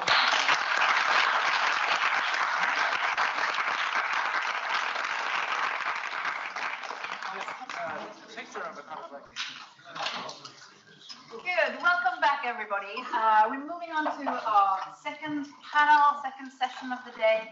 We are readjusting our focus a little bit to talk about art as criticism. And to do that, we have, unfortunately, but we have three fantastic panelists we're very pleased to be able to welcome. Of course, Abigail Reynolds, who is an award-winning artist who's flown over from England, and we're delighted to be able to welcome her here. David Davies, who's a professor of philosophy at McGill and has been past president of the American Society of Aesthetics, and Morten Ansén, who is a very well-established art critic working currently at Sveriges Radio, and also perhaps particularly relevant for us, we'll see, published a book about 18 months ago called Konsten är vi, Art is Us, talking a lot about freedom of expression in art and various, the way in which art can, of course, be critical, which is our theme here today. So I'm going to invite Abigail to say a few words to begin with. Thank you so much. Thank you for this opportunity to discuss the role of criticism in art, and I'm obviously coming from the point of view of an artist. So some artists do engage very directly in criticism. For example, mentioned earlier, a critique as a reworking of existing work, or we might think of institutional critique work, but this is quite unusual. Also, I just wanted to say artists are often considered rather unreliable narrators of their own work, less articulate in words than in gestures and images. But now let me just try to unfold in words some of the ways in which my own artworks respond to this title, Art as Criticism. So I live and work at the western tip of England near Land's End, For me, the inconveniences of living so far from global centres are outweighed by the useful perspective I gain on the relentlessness of advanced capitalism and in particular its impact on the earth. My work offers an oblique critique of the dominant conditions under which we live. My work offers an attitude to materiality, to presence. My works also attend to the hyperlocal in opposition to the modernising movement towards the global. My works point to the specific, the particular, and they offer a different kind of lens. So to ground my assertions, the assertions I've just made about my own work in reality, to give you an example, let me tell you about one of my artworks. It is a work that actually began as an aside, an indirection, something that I did, even though I didn't think I should be doing it. It's a work that I made over spring and summer of 2019 when I turned a beach into glass. So you might suppose I mean this statement metaphorically, but I mean it very literally. I discovered by chance a kelp pit on the Isles of Scilly, an archipelago just off Land's End. It was a round depression lined with granite. Actually, it's very slightly bigger than this. And it's lined, so granite is the local stone. I found that the pits were used from about 1680 to 1830 for burning seaweed, mostly a tough woody type of seaweed that we call kelp. I read further and found that the kelp ash was used in the glass industry as a flux to bring the melting point of sand low enough so it could be melted in a furnace and become glass. So let's just pause here to absorb this extraordinary fact, I think extraordinary fact, about the materials of ancient glass making that was absolutely astonishing to me when I discovered it. The only element required to turn sand into glass is seaweed. I'd already, at the time of this realization or this discovery, been working with glass for a number of years. The beaches that I daily walk on where I live are absolutely strewn with kelp. It's thrown up by the heavy tides.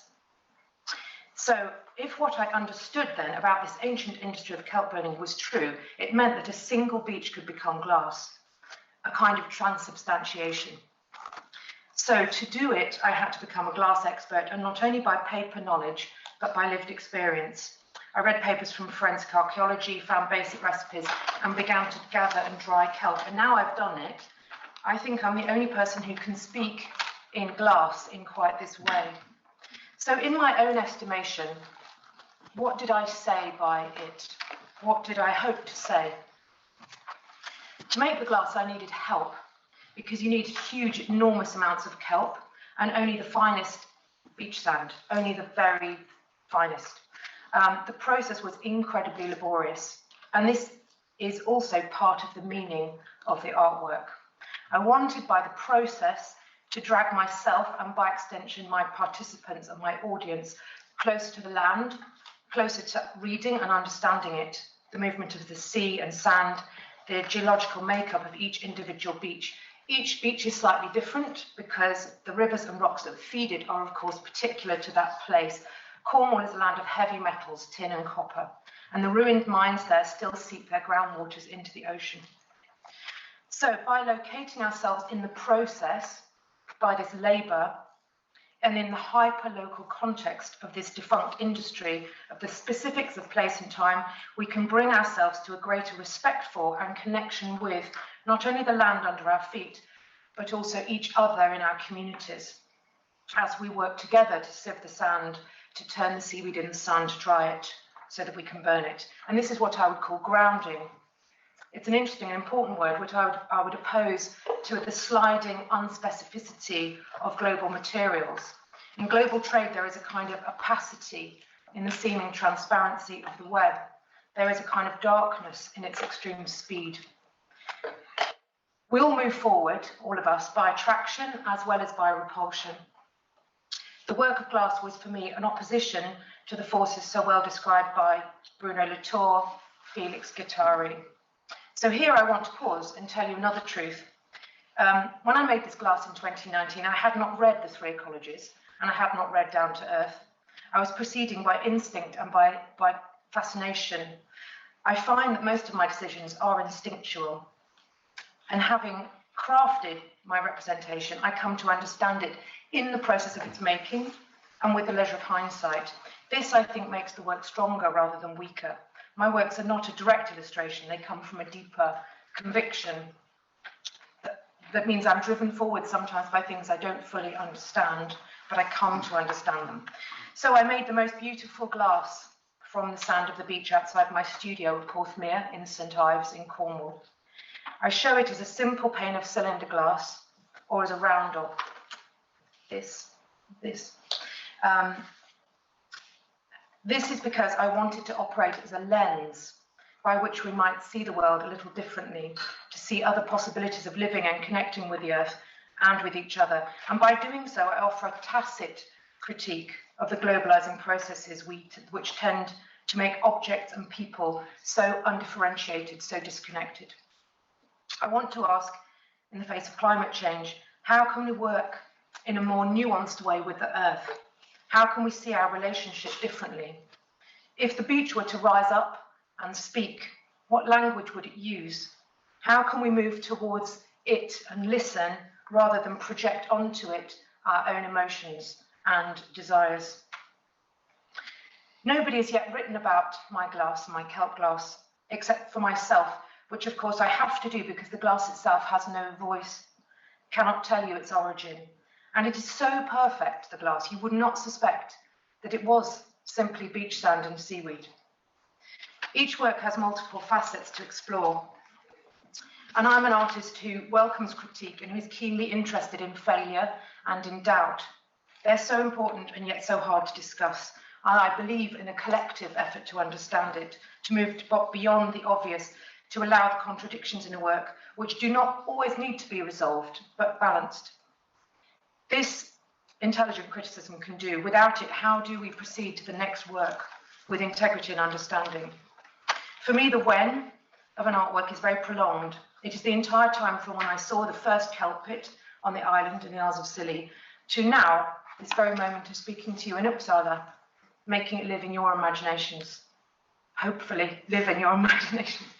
So thank you for this opportunity to share this work with you through my narration. I should say you can easily see photographs of it on my website. The work is called Flux. And I hope by discussing this work, I've shared something of how it offers an oblique critique rather than a direct lens onto global politics of capitalism and offers a riposte to those effects that global capitalism has on land and community. So thank you. Thank you, Abigail. Thank you.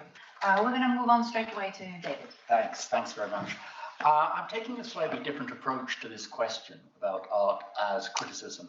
So one approach is to look at the way in which art can stand in a critical relationship to various aspects of the world, various practices, various processes. But another way of thinking of this is to ask how artworks can themselves function as criticism of artworks. So how can art be a form of art criticism?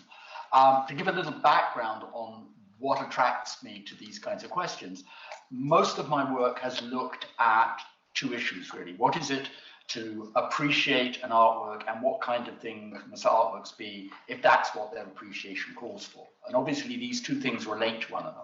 If artworks are these kinds of things, then they call for this kind of appreciation. Conversely, if they call for this kind of appreciation, they must be this kind of thing. So what I've looked at primarily is different ways of trying to explain the practices we have of both critically and appreciatively engaging with artworks, and looking at that as a way of trying to clarify what kind of things they must be. As Abigail was saying, she looked at my CV and she said, "You say that artworks are performances," and this was what I said. No one has ever agreed with me, but what they have agreed with me on is something else, which I set up in the book, and which I think should govern us in these kinds of discussions. And I just came up with a name for something else that a lot of other people had accepted. The idea being that if we ask these questions, what is it to appreciate an artwork? What is it for something to be an artwork? Then the place to look for an answer has to be somehow in our practices. So the practice has to ground our reflection on these kinds of questions. I gave this a name. I called it the pragmatic constraint.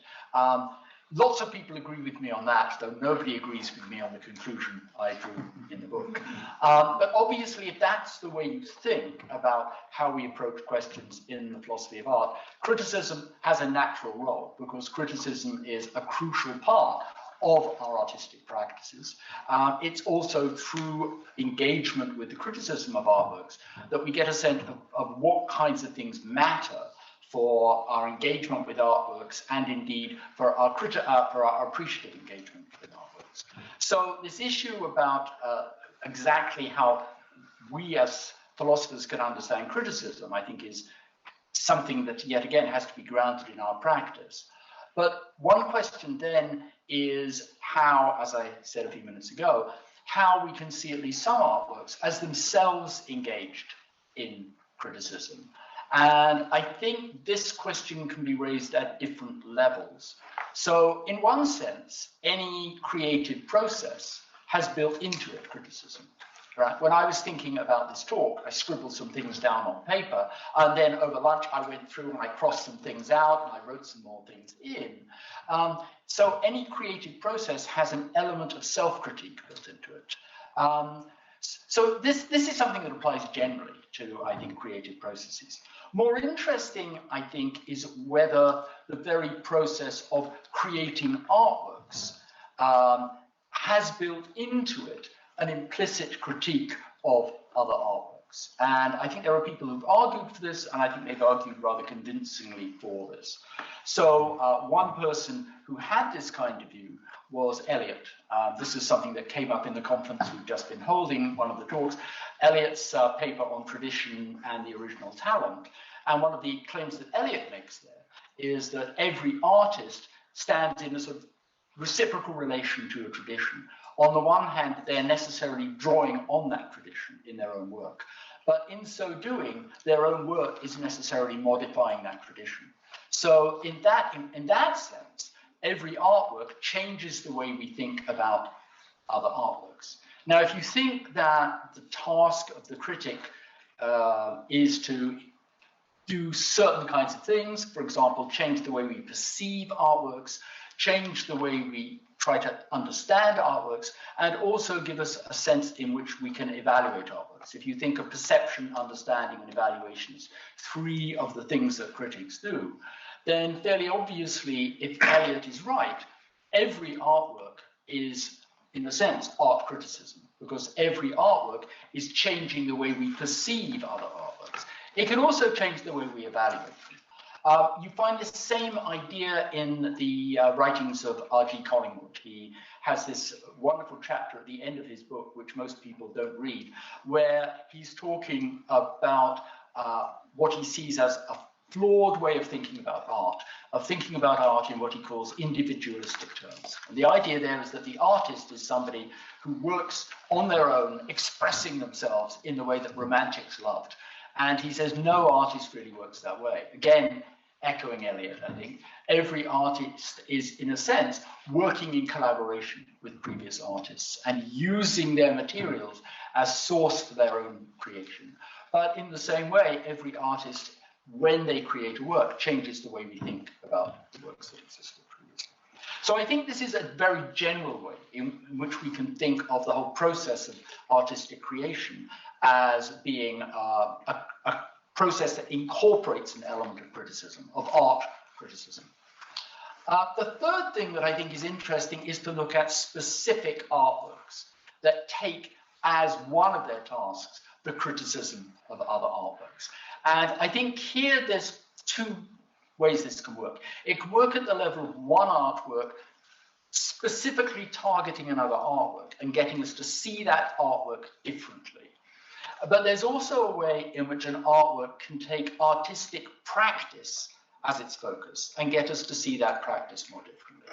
So just to give you a couple of examples, most of you will have heard, I think, of at least one of these.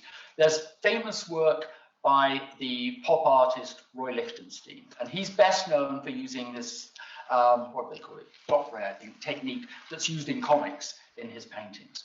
But he did a series of paintings, 1965, 1966, called brushstroke.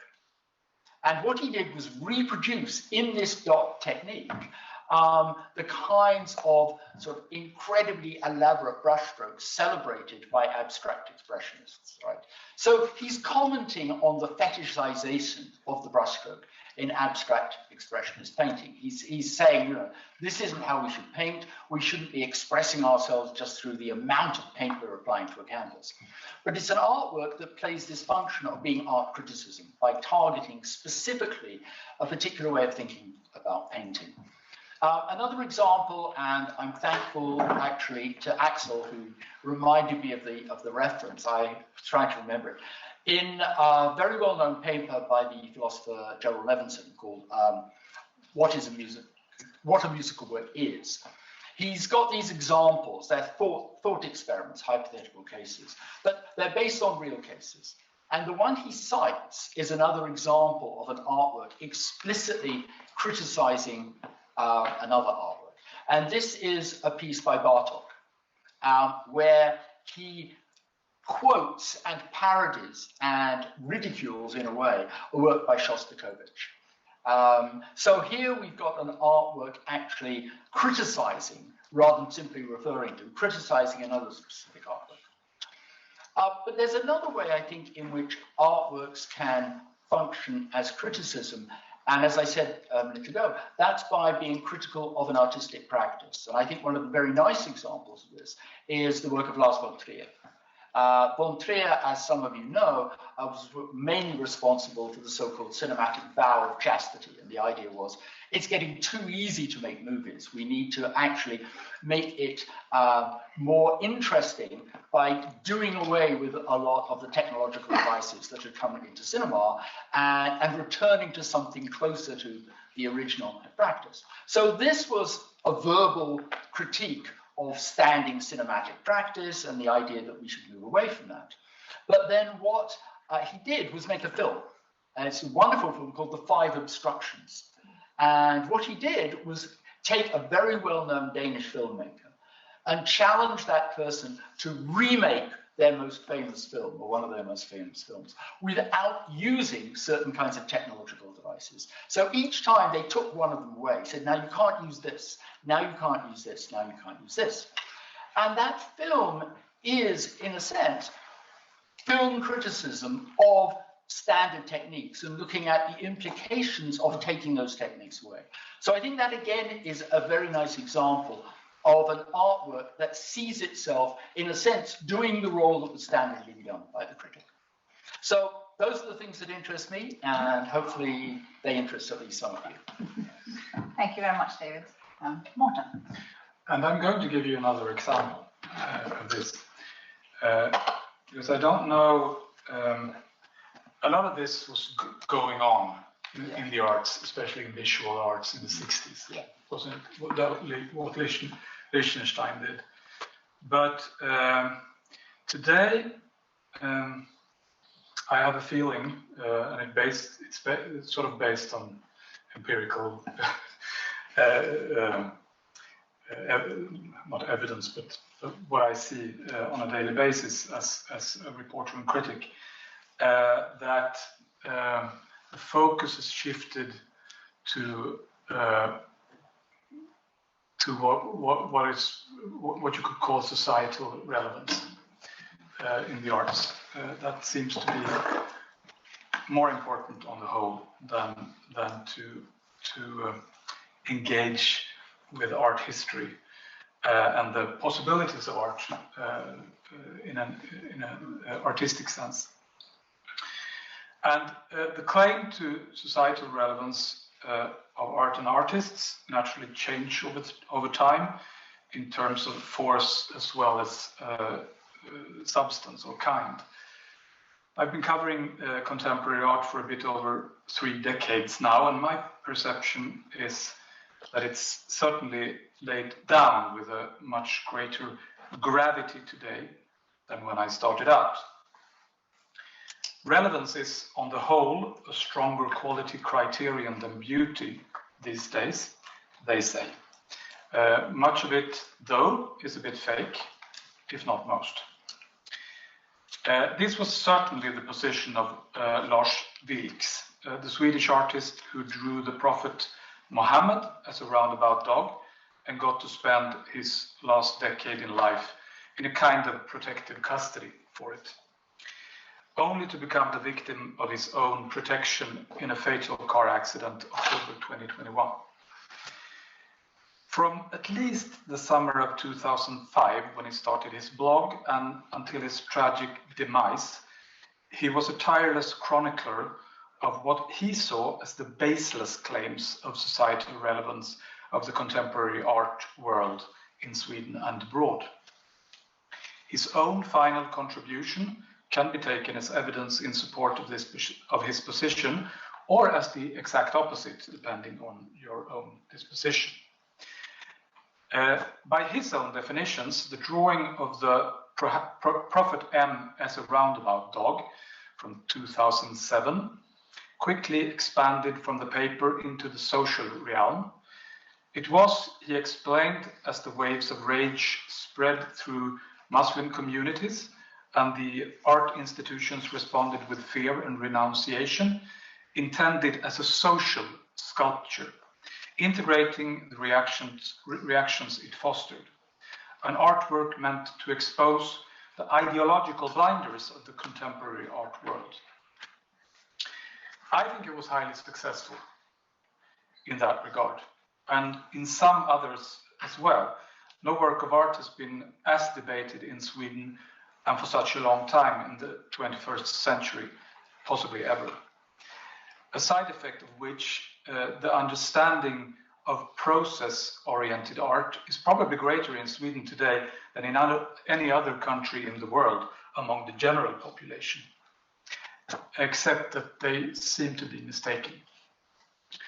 At least according to the curators of our legendary Modern Museum in Stockholm,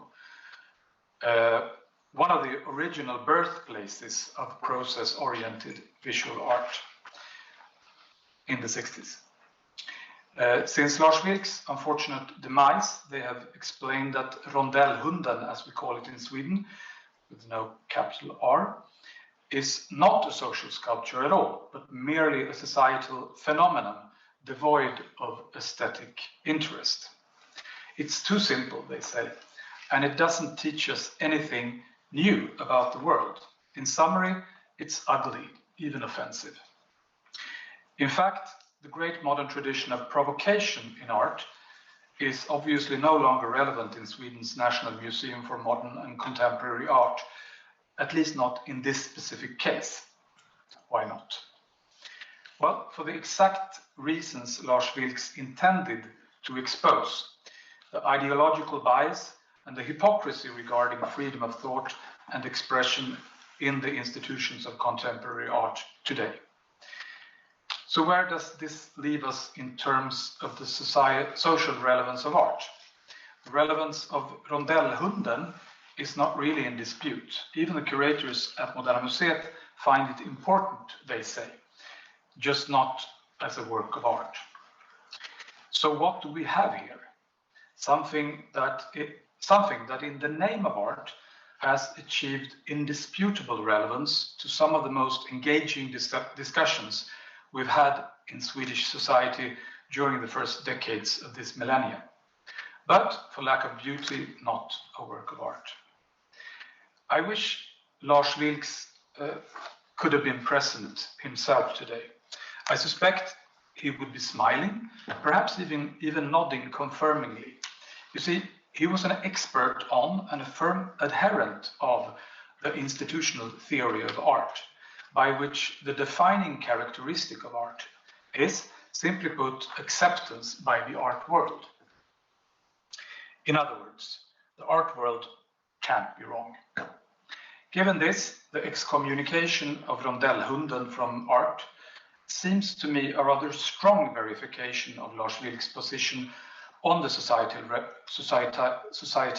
relevance of all that is art, or the lack of it, to be precise. Which brings us back to the drawing, I guess. After all, a picture made by an established visual artist with artistic intent is difficult to deny the status of art, even through a theoretical lens. A common objection to this drawing, especially in the beginning of the process, that is not a social sculpture, was that it's ugly. And sure, it isn't very meticulous, more like a quick sketch. To me, it looks free. Thank you very much. All three of you.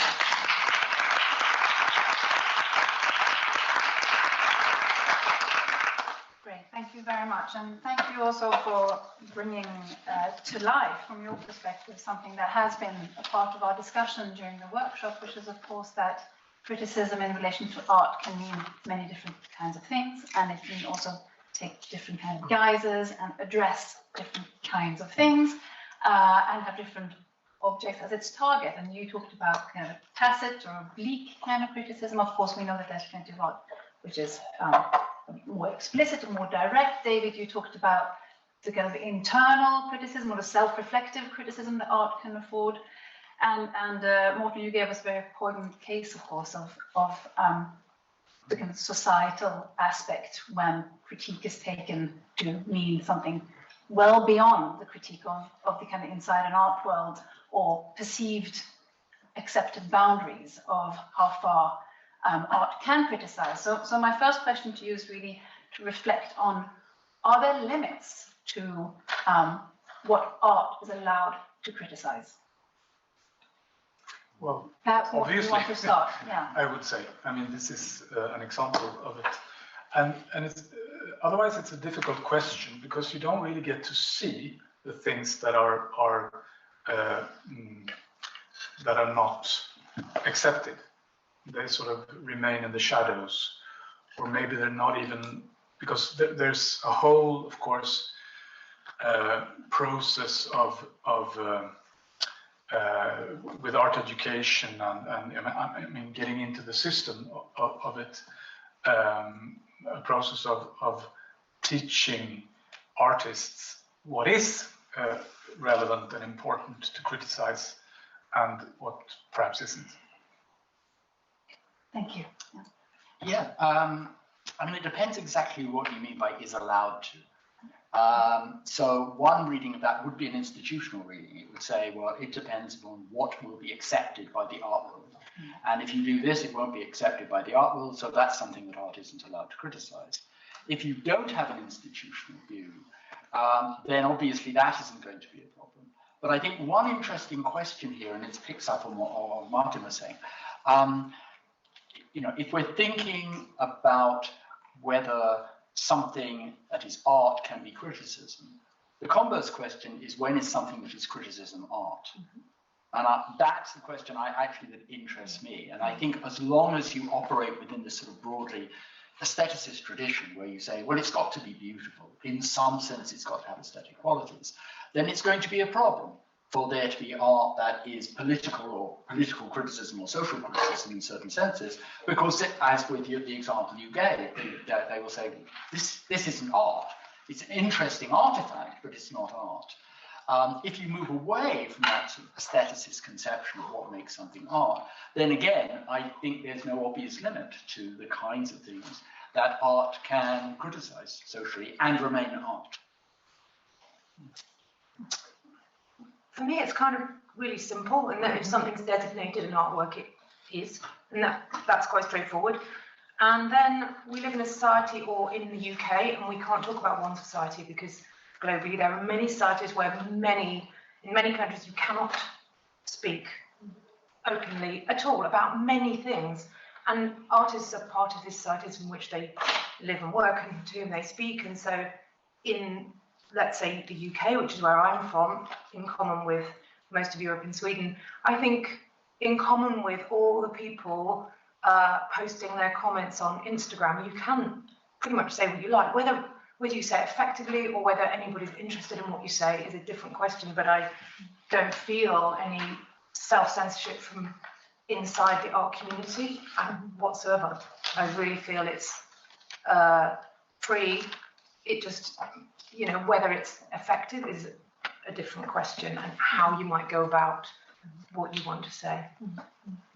And is that part of, you know, why art's relation to criticism should be so central, perhaps, to our conception of what art is, that we talk often about seeking originality and testing the boundaries and so on and so forth, but really it is kind of being able to adopt a multitude of critical perspectives and doing it in different kinds of ways. Is it part of the value of art? Is it also part of how we should assess art? Because, of course, something that we see often, and especially perhaps with societal critique, is that it's difficult, perhaps as an audience or as a critic, to keep apart the value of the artwork and perhaps the moral value of what's being presented or criticized in the artwork. And this is part of a whole, of course, but perhaps sometimes we're right to judge an artwork by what it tries to say. Perhaps sometimes we should also see that an artwork can say things we don't agree with and still do it well. Definitely. But I think the thing with testing boundaries is a bit over. I don't see a lot of that. That is a self-understanding that art, and I'm speaking about visual art now, has to a high degree based on the avant-garde of the early 20th century, and also of what happened in the 60s. I mean, the neo avant-garde. And that's not really the position we're in now. Art isn't testing its own boundaries very much. It's more like consolidating, is my experience of it. And sort of taking a stance towards the societal developments in the world around it. Yeah, I think the question is whether there are things that are going to be more effectively presented in terms of social critique through art. And then the question is, well, how can artworks present social issues in a way that they couldn't be presented otherwise? I think one of the issues with a lot of the art that, doesn't seem to be so popular now, is that some people felt frustration at the kind of reception, and they fell back on perhaps less artistic but more forceful ways of making points. I think one of the areas where that hasn't been the case is with environmental art more generally, and various kinds of artworks that do address environmental issues. And I think that's one of the areas where seeing something, and especially perhaps seeing a process occurring within an artwork. I mean, going back to people like Smithson, but ever since his Spiral Jetty, I think there's been this sense that one kind of thing that can be advanced as a social critique by artworks is the environmental cause, by actually presenting to us things unfolding in nature, but presenting them in such a way that it was correct to see this as an artwork and as an artistic critique, rather than simply saying, go and look at what's happening down the road, isn't that terrible? So, I mean, for me, a really compelling artwork is something that doesn't really resolve and has many facets. So it isn't one very direct speech. It's something which is multifaceted and can be looked at like a crystal from many planes. Not very direct. And then there was something else I was going to say. I was thinking about Smithson. No, it's gone. But just that feeling that there are many other things that art does except critique also. And one of the things you talked about is this idea that, and I guess this is particularly relevant when you create artworks which say something which is of interest to most of us, that it really should be a collective understanding, is I think the term that you use, a collective effort to understand the artwork and possibly do something with it. So as an artist then, are you in any kind of privileged position in relation to your artwork? I mean, how much do you rely on the others, on the community around you, to give the artwork life, as it were, I feel like as the artist who's created the work, you are in a privileged but also difficult position, and there's a feeling that it's hard, isn't it? Because what I say about the work will have a different status to what someone else says about the work, but it doesn't mean that I have a full understanding of the object or the process or the performance or the event that I've made. definitely inside UK art conversation, there is a real interest in broadening out the ownership of that work. So you may make a work which involves a lot of participation and a lot of that ownership. I mean, I make work in lots of different ways. So the main work that I make is actually in collage, which is something I make in the studio. Very often work with very particular techniques, which are fold and overlay, and they are techniques which have a philosophical basis as well as material form. But in this kind of work, which I also make, which I just happened to choose, I needed to choose one. I can't tell you, I haven't got time to talk about many of my work. That sense of a shared ownership and a collective response, and the dialogue which happens when you come together to work with an artist on something, is an important. That kind of work has a lot of importance in the UK at the moment, and it is because it corresponds to imperatives from Arts Council England about inclusivity, diversity, including people in that conversation rather than presenting to them. But I think it's a really dynamic form, very interesting, and opens out all sorts of critiques and conversations from within the making process itself, which I find very fruitful. I mean, I want to tie back a little bit to what Morten was saying, also about Moderna Museet, and the idea that something can be important as a critical project, but because it doesn't have kind of traditional formal aesthetic value, such as beauty, it's therefore not an artwork, and this connects with the kind of criticism, perhaps, of that kind of a philosophical approach to art and aesthetic experience, and also talk a little bit about institutional theory.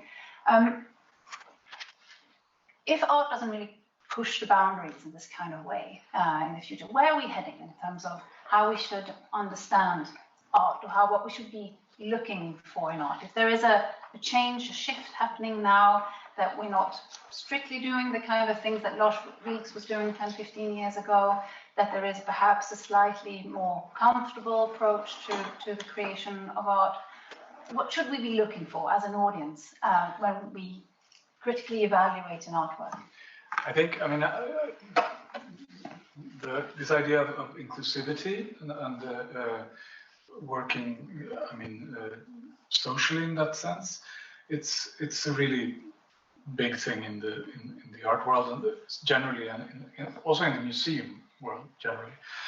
I think the problem with it often is that we strive to include identities, but we're not really that interested in including different or differing perspectives and views. And I think that's the challenge, so to speak, because challenging,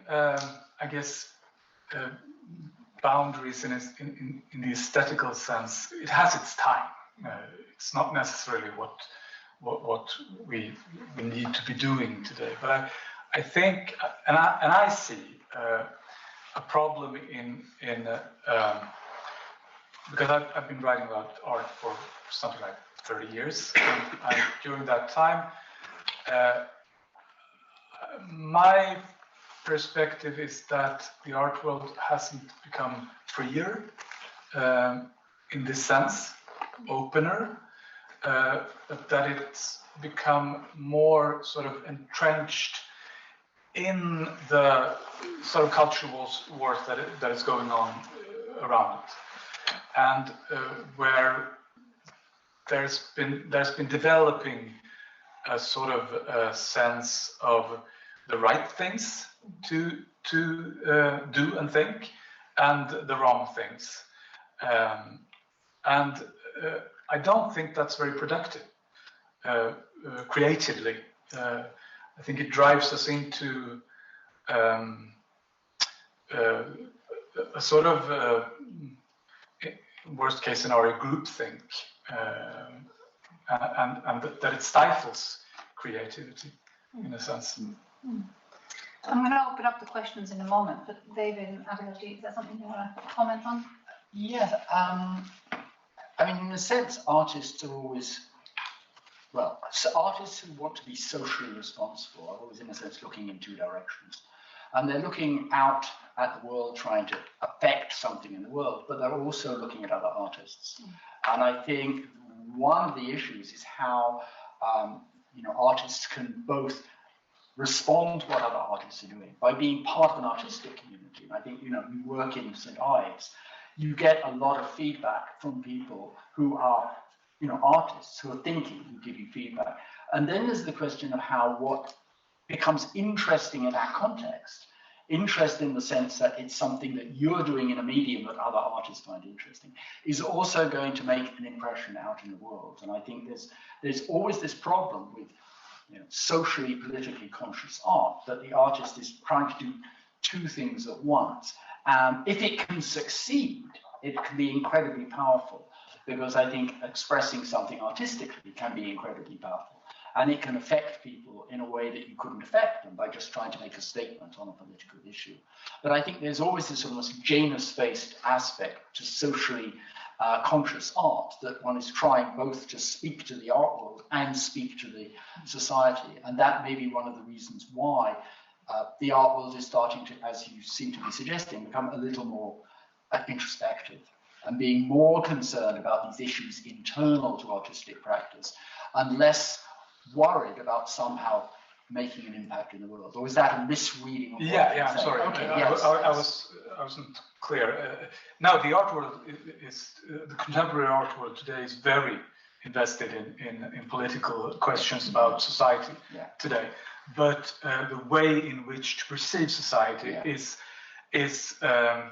sort of run through an ideological I don't know the English word, but raster, glass, that is becoming, that's my experience, that it has become more and more homogeneous, actually. Maybe, I mean, for me, it's impossible. The art world is a world within the world. And the whole world affect, there's no border. And we live in a culture which is increasingly aware of identity politics and certain kinds of speech that is very sensitive. And we live in a culture in which, people are cancelled, things they say. And actually, I thought that was going to be something that was talked about in the first session, because when I read the end of criticism, I think, well, that's actually where we are. There's a lot of things you're not allowed to say. And that is not specific to the art world at all. I mean, it's across the whole of culture and wider society. At school, people are cancelled because of, it's just endemic that there are all sorts of things one may not say. And that is a huge problem, I think, in terms of where we are now with critique and dialogue, because a lot of it, you go to a certain place and it's gone. So that's not something, that's something that affects us all, and maybe affects you particularly if you're speaking inside these cultural forums, and the museums have to be careful about what you say because you're connected with them and so on. So there's a lot of suppression, which I think is an extremely important issue to raise and deal with. It hasn't affected me very directly, but it affects all of us indirectly or not. That's a really important point to make, and I think possibly there'll be some discussion of that in the next panel also, but I'm very glad you put it very astutely just now. There's actually, I want to recommend a Wreath lecture on BBC. It's on where you find podcasts, with Chimamanda Ngozi Adichie, the writer, and she's talking about, I think this is in the Q&A after her actual lecture, and they're asking her about her work as a teacher in creative writing, and isn't so as a teacher in creative writing, you don't see a lot of. Is it that you don't see a lot of good new literature coming out? And she said yes. She says actually yes before the question is answered. I mean, because before it's posed. So she's very clear about that. and she connects that suppression of creativity to exactly this that you are talking about. Good. Thank you. Thank you very much for adding that. I'm going to open up the floor for questions. Alice? Thank you all so much. Oh, I really am mic'd. Abigail, I wanted to ask you about something you said about the importance of contradiction in your work that I found really interesting. If I remember rightly, you said that you felt that it wasn't always necessary for contradictions to be resolved, but it was important that they were balanced. And I just wondered if you could say a little bit more about what you take the difference to be between resolving contradictions and balancing them. I found that really interesting. Thank you. No, thank you. I think I'm aware that in creating an artwork, I want to open it. I want to unfold a set of possibilities or questions. I think a poor artwork is one that shuts them for me, and because then it's like putting the last piece in the jigsaw puzzle. It's kind of disappointing. It's kind of exciting when it's all in play. So in that sense, I'm very comfortable with things that may appear unresolved in my work moving forwards. And I'm also, I'm still moving forwards. I'm still becoming, I'm still making, I'm still thinking. So a question that is thrown up in one artwork maybe will roll through and become something that I try and unfold in another artwork. And these two things, may appear, not seamlessly resolved. And, some artists have this need to write a kind of personal statement, which is going to kind of say, and it's all about this. And actually that's really problematic because it's not all about this. And it is about the problems and the fissures and the slippages and the contradictions. And that is where I feel excited, actually. It's these tensions that excite me. So the feeling of allowing these contradictions, and actually, ethically, I feel like that's, in society, we need to be really comfortable. We need to allow these differences, and we need to, allow these things to sit beside one another, rather like in a library, you have an array of disciplines. They don't actually agree, but they all are part of a dialogue. So yeah, that's my thoughts around that. But yes, thank you. Okay. Other questions, thoughts, or comments? Yes, Kevin. I had a question for Martin. You started out by talking about this picture of the Prophet Muhammad, which I imagine a lot of Muslims would find very offensive. And then, later you said that the diversity efforts are really about making sure that other identities are accounted for, but not a diversity of perspectives.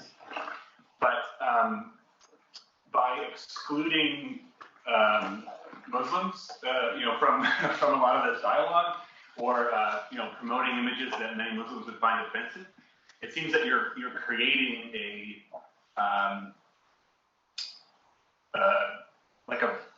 range of acceptable viewpoints, which excludes a lot of people from the get-go. Like, if you want a range of you can't really have it both ways, right? Like, if you want a range of perspectives, you've already sort of excluded people who would find an image like that to be entirely unacceptable in a way that I might not, or that you might not. But how do you reconcile that? Like, how do you get a diversity of perspectives, but then also promote work that sort of telegraphs a message that people's viewpoints aren't welcome? I think the range of perspectives are curated, and my answer to that question would be to refer to the idea of freedom of speech, which is the possibility to bring forth opinions or images or artworks that other people in the room might find offensive. And that when you start curating the presence in a room based on this, that's when you have a problem. Of course, you might end up in a situation where some people find the room unacceptable because of an image or a viewpoint that's been presented there. But if you, I mean, if you take that into account beforehand, so to speak, that's censorship. Not to try to diminish the sort of complexity of the issue here, but, yeah. But that would be my sort of standpoint. Yeah. Yeah. Would anyone like to add something to that? It's really, I think it's so difficult because of this cancel culture that we live in, because we don't want to tolerate hate speech, but at the same time we want to embrace difference. I think it's just so thorny. That's my, where do we go? Yeah. It's it's kind of an impossible conundrum. And there's this balancing that we want to do things or say things that mean something to a lot of people. At the same time, we don't want to be singing with one voice the whole time either. And if we do that in art, then, you know, perhaps we've done something to art that we can't go back from in that kind of way. Sort of creates a decorum, which is in another sense a new take on the academic situation in art a few hundred years back, when we were really supposed to do things in certain ways and not in other ways. And the whole sort of artistic process during the centuries that followed, at least up until the 60s, was centered on freedom and was a quest for freedom, put broadly. And now I don't, we're not really on that path anymore. And I find that problematic. Who just published a book called Freedom? Writer, poet, American, wrote Bluets and... Jonathan Franzen? No, woman. Bluets is she wrote The Red Parts. That Maggie Nelson, thank you. Who said that? Thank you. And her book Freedom is about this extreme problematics. The freedom is a word used by the far right. It's also, you know, where are we with freedom now? It's a really it's a fabulous book of criticism. I recommend it strongly to you and all her writing because it's brilliant. But yeah, I think it's an area that many artists across all fields are deeply interested in because it's kind of an impossible. It's got an impossible. She's writing about freedom in terms of the body very strongly, which I find really compelling. Good. We have time for at least one more question. Yeah, Marlin. So I also have a thought in development, and that goes with this freedom. I wonder if freedom is something you feel when you can be yourself, and when are you yourself? Isn't that when you're surrounded by people who are similar to you? So maybe diversity and the multicultural society poses problems in the sense of freedom. Maybe there's a different sense of freedom that we don't really know. I'm not sure what I'm going to say, but it seems to me that there's something here that's connected somehow. That this freedom of speech perhaps only works in a society that's pretty similar, and everybody says the same. But then when you have a multicultural society, it gets problematic. It's a really good take on that, I think, by Karl Popper, who wrote about the open society and its enemies. That's a book he wrote after the Second World War, and in sort of response to the ideologies that have been competing for dominance during that time. And he traces the open society back to ancient Greece, basically, where suddenly, for some reason, the old tribal communities and the hierarchies, social hierarchies in those, started to sort of unfold, and people could suddenly become very rich, or go from the base of society and up, sort of. And this created a lot of conflict. So Plato, when he wrote about the state, his idea was to create what Popper calls the arrested society, to take away this openness, to bring back harmony. You know, and I think that since then, conflict, because of us being different, and because of social structures being loose, and because of freedom, basically, is something inherent to society, and that we need to sort of endure. And this, especially, I think, if we're invested in or engaged in critical or creative endeavors. And I think a key idea here is the idea of being offended and the idea of offense. And the things that people have been talking about, this whole idea of cancel culture, is based on the idea that if what you do offends someone, you can't do it. But I think one of the things we have to accept, if we're going to live in pluralistic societies, is that people will be offended. But that cannot be a constraint on things being done. Otherwise, the more, as you point out, the more pluralistic your society is, the less things you can do, right? Because almost anything you do could offend someone. So we need to rethink just what the balance is between what we take to be socially acceptable and what we take to be offensive. There's an interesting paper on this. I don't agree with it all, but it was on exactly this issue as it arises with respect to cultural appropriation. You know, if you offend somebody by drawing on their culture and embedding it in your work, does that mean what you're doing is wrong? And the suggestion was no. There are other values that have to play against this value we ascribe to not offending people. Sometimes to do what you need to do and to do something that is good for the community as a whole, you have to offend people. We have to accept that.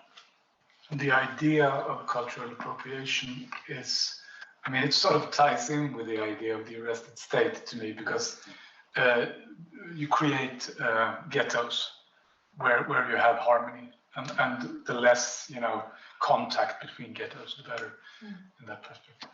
I have a slightly different reference, you probably know it.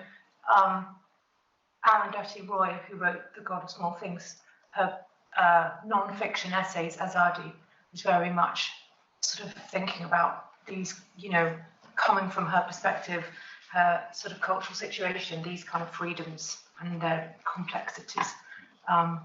And yeah, I wanted to say, personally, I feel free when I feel like I've gone over a boundary. So a really obvious example would be, we live on the dry land, getting into the ocean.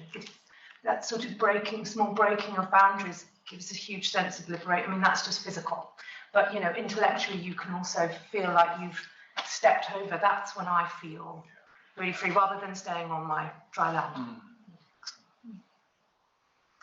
I think on that note, we should thank our speakers very much.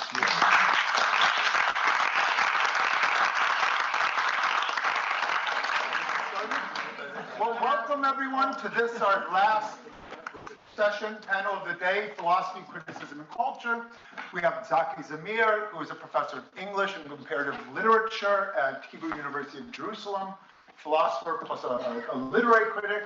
Guy Derman, who's our lead researcher in this project, a musicologist, an opera critic, a philosopher of art.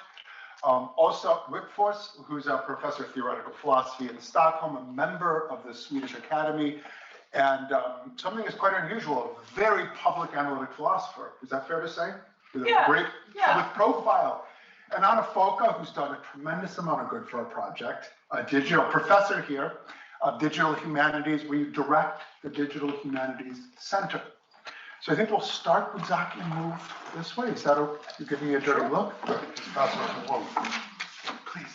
Okay, so I wasn't sure what I wanted to say, and the instructions were extremely vague.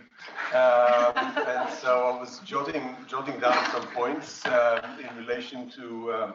So I was thinking that it might be profitable to say something about the relationship between my academic hat as a literary critic, the criticism I do as an academic, and the kind of criticism that we've discussed previously. I call it popular criticism, but that's not a slur word.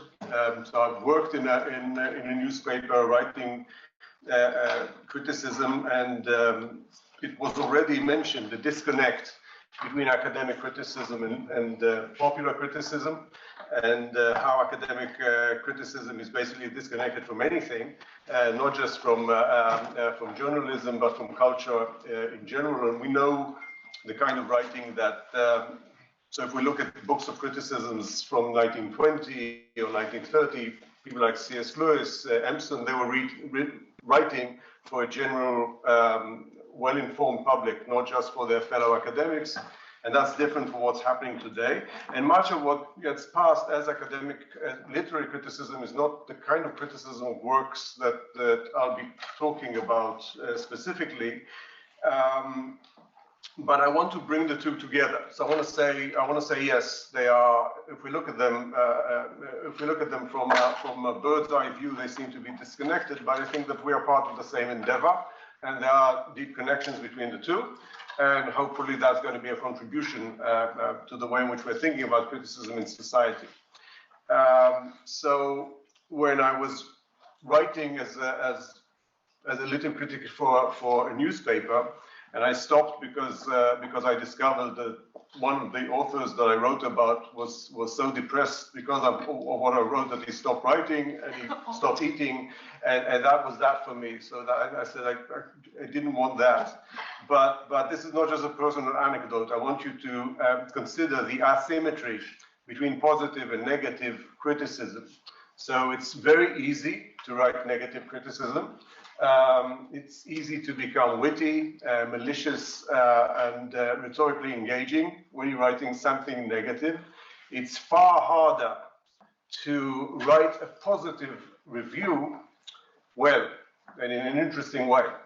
So, and that became over the years for me an indication, something I look for in a critic, to see whether they can tell me something more informative than this was beautiful, this is fascinating. I want something more. I want to see what engaged you, what you experienced, and I want you to be as eloquent in your positive review as you are in your negative review.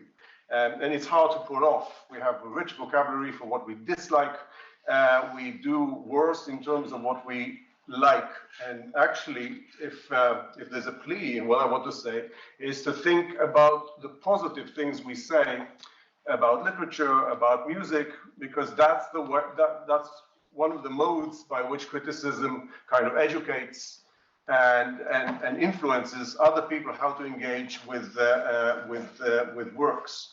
Now, in academic criticism, it's almost by definition positive because the value of the work is assumed. Right? It's assumed. It's a given. So I've been writing books on Milton and on Shakespeare and Dante, and no one is waiting for my approval of these authors. Not that the world is with bated breath. What is Amir going to say? Is Shakespeare worth reading? So you assume the positive value, and then you either do something in relation to that, something which is creative, or you try to articulate some new engagement with the work that brings out some other facet of positivity in it. So there is a creative enterprise going on, which is a part of a community, which is part of history. This is what I'm going towards at the end of what I want to say, which is about connecting two values and finding values and refinding them and rearticulating them in novel ways in relation to the past. And canonic literature, so we know that there are arguments, vehement arguments about canonicity, but if we set them aside, canonic literature is about works that have become centers of gravity and engagement, repeated engagement, sometimes for the wrong reasons, but repeated engagements from thoughtful individuals again and again and again.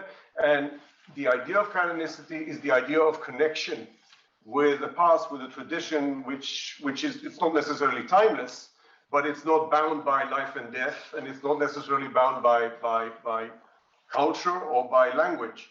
And that's an important idea, the idea of connection. The kind of criticism specifically that I do is philosophical criticism. So I'm a philosopher and also a literary critic. And it means that when I read a work, so some of my colleagues here from philosophy are people who are Platonists. I call them Platonists because they work from conceptualizations down to examples, or what they would call examples, or art, or literature, whatever. And I'm Aristotelian, so I work from the ground up. I work from actual examples, actual texts. I have to engage with them. They have to be interesting. The readings have to show something. They have to open up the work. I spend months and sometimes years with the work, looking at its texture, examining it until something interesting happens. And in philosophical criticism, you have to have several things that happen. You have to have eventually some kind of a knowledge claim. You want to say something about what we call a thematic concept. That is a concept that is sufficiently general. So it can be friendship, it can be love, it can be death, it can be mortality, something that underpins a lot of what we do. And you have to make a knowledge claim about that. A knowledge claim is not the same as a truth, but it has to be, okay, so friendship can be of this form, love can take this form, so this would be the knowledge claim. It has to have a justification for it to be philosophical, because otherwise you have some sense of something important about life, but you didn't try to justify it, and that's very important philosophically. It's what sets apart philosophy from just art. And it has to be experiential. So art has to make me feel, make me undergo something, and I have to somehow be transparent about that experience and hopefully communicate that in what I write so that the reader can actually see and receive a description of that experience and perhaps experience the work anew in the way in which I offer. So that's a gateway to experiencing the work. So these three components have to be there for a worthwhile piece of philosophical criticism. It also does something else, which is to bring out, and that's not related to knowledge, it's related to, there's a distinction that we make between significance and meaningfulness. So significance is that a work touches me because it happens to be relevant to me. I happen to like campus novels. They speak about the people I know, and they make fun of them, so I'm interested in that. Okay, so that happens to touch me just because it's relevant. And sometimes the work touches me because it moves me as a personal aspect of me. But meaningfulness is something broader, so we look for art to get connection to our values and our experiences and our life, and to somehow counter the perpetual withdrawal that we have between our moments and our lived experiences. So art sometimes does that. Again, I'm going back to the idea of connection. Okay, so it's not just about knowledge, it's about connecting to life, connecting to value, connecting to what is important. Philosophical criticism sometimes does that. And it's all goes back to the personal experience. And Abigail was talking about how it's important to break down the homogeneity that people that we seem to have, that we look around us and we see just a kind of crude responses to life. In art, we're looking for a thoughtful, patient response to a region of existence, an experience, and we connect to a personal experience that the artist, that the author is articulating, and that's very important. That's very personal, and that's also meaningful.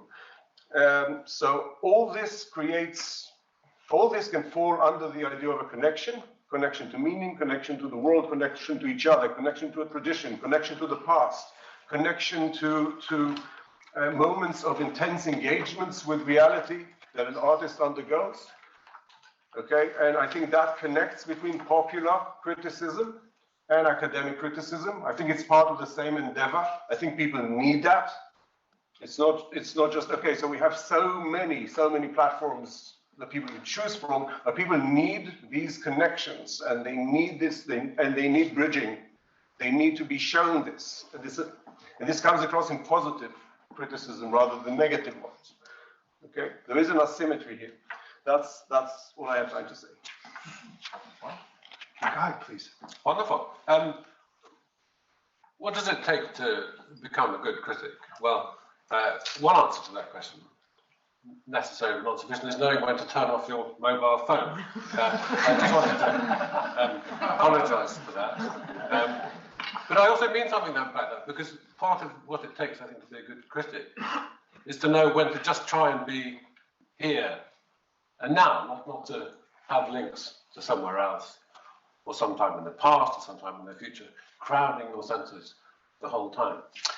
We've reached the end of a couple of really fine days. Not all of you were with us the whole time, but during one of the papers we were presented with yesterday, we were given a quotation by the American critic Michael Fried, Maria Jose, presents us with this. Way back in 1969, I think this was when even Michael Fried was young. And what he said was, the task of making out the meaning of the present is the task of criticism. What's that effect? The task of making out the meaning of the present is the work of criticism. And he was talking about criticism as a general concept. One of the things I hope we can bring out here. And he was obviously thinking, well, that is a particular thing to art. And I think this is a very,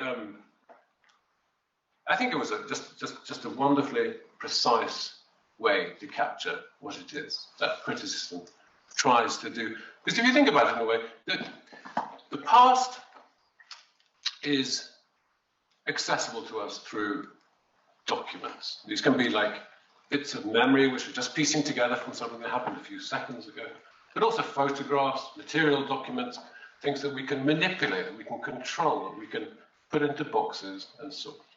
And the future is also accessible to us in a certain way through fears and desires. We project onto the future everything we hope may be, we fear may not be. We have ideas about the future through which we can understand what may come to pass. The present, by contrast, is a confusion. It's a chaos. I look around this room, I see so many shades of red that I'm just quite overwhelmed until you take the time to realize that some of them are going to become floors, some of them emerge as chairs, some of them emerge as clothes, some of them emerge as scrawl on my neighbor's notebook, which I can't possibly understand. And there are faces, some of them have no eyes, a lot of them are staring at me, and I'm thinking, what does it all mean? And my job as a critic in this way, to remember that the meaning of criticism is to have this relation to the here and to the now. And it sounds kind of neat. I think it's relevant to the concept of art criticism in particular, because you can easily understand what it is that art is doing. When you think, well, one of the things that art is doing, it is stretching presence. So it's stretching presence as in the sense of being present, but it's also stretching the time of presence so that we don't, as it were, pick it up, put it in a box, and let it disappear into our library of memories or library of reference cases or library of things that we can access for later. And also, we're not, as it were, confusing it with all the things that we fear and we hope, with our desires. It is actually where reality occurs. And art has this wonderful ability, when I say art, I don't just mean visual art and sculpture, I mean everything that has the kind of aesthetic value which forces us or requires us or invites us to basically tune in to the here and now. And an interesting dimension of this, I was doing some fiddling around with some books the other day, actually quite a long time ago, I come to remember it, and thinking about actually what does this word criticism mean? And it comes from a Greek word, like pretty much all the interesting words that we use and rely on. It comes from the word kritikos in Greek, and that comes from the term krino, which means to judge, to decide, and to perceive. Has all these different meanings. And really interesting, because you noticed earlier from our first panel that critics have continuously, I think, in history, always been looking back to the previous generation, saying things were better now, but better then.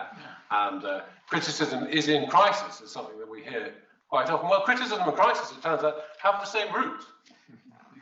Crisis comes from the term to decide, to perceive, to judge. It is a situation which calls for somebody to decide, to see, to judge.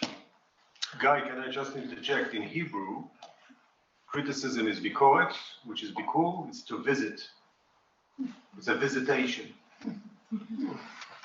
Well, that's even more beautiful. That's even more beautiful. But the thought remains, in a certain sense, is that this idea that what criticism is really about is rendering things present to us, independently of all the work, important work of saying what things are worth, how valuable they are, interpreting meaning, the really superficial in a good sense thing of just rendering them visible. So my understanding of what criticism really comes down to in this sense is seeing what needs to be seen in an artwork or in the real world. This is true of political criticism, it's true of literary criticism, it's true of criticism in any function of the term you might have to have, and then saying what needs to be said. That could also be something. But we have talked a little bit about the dangers of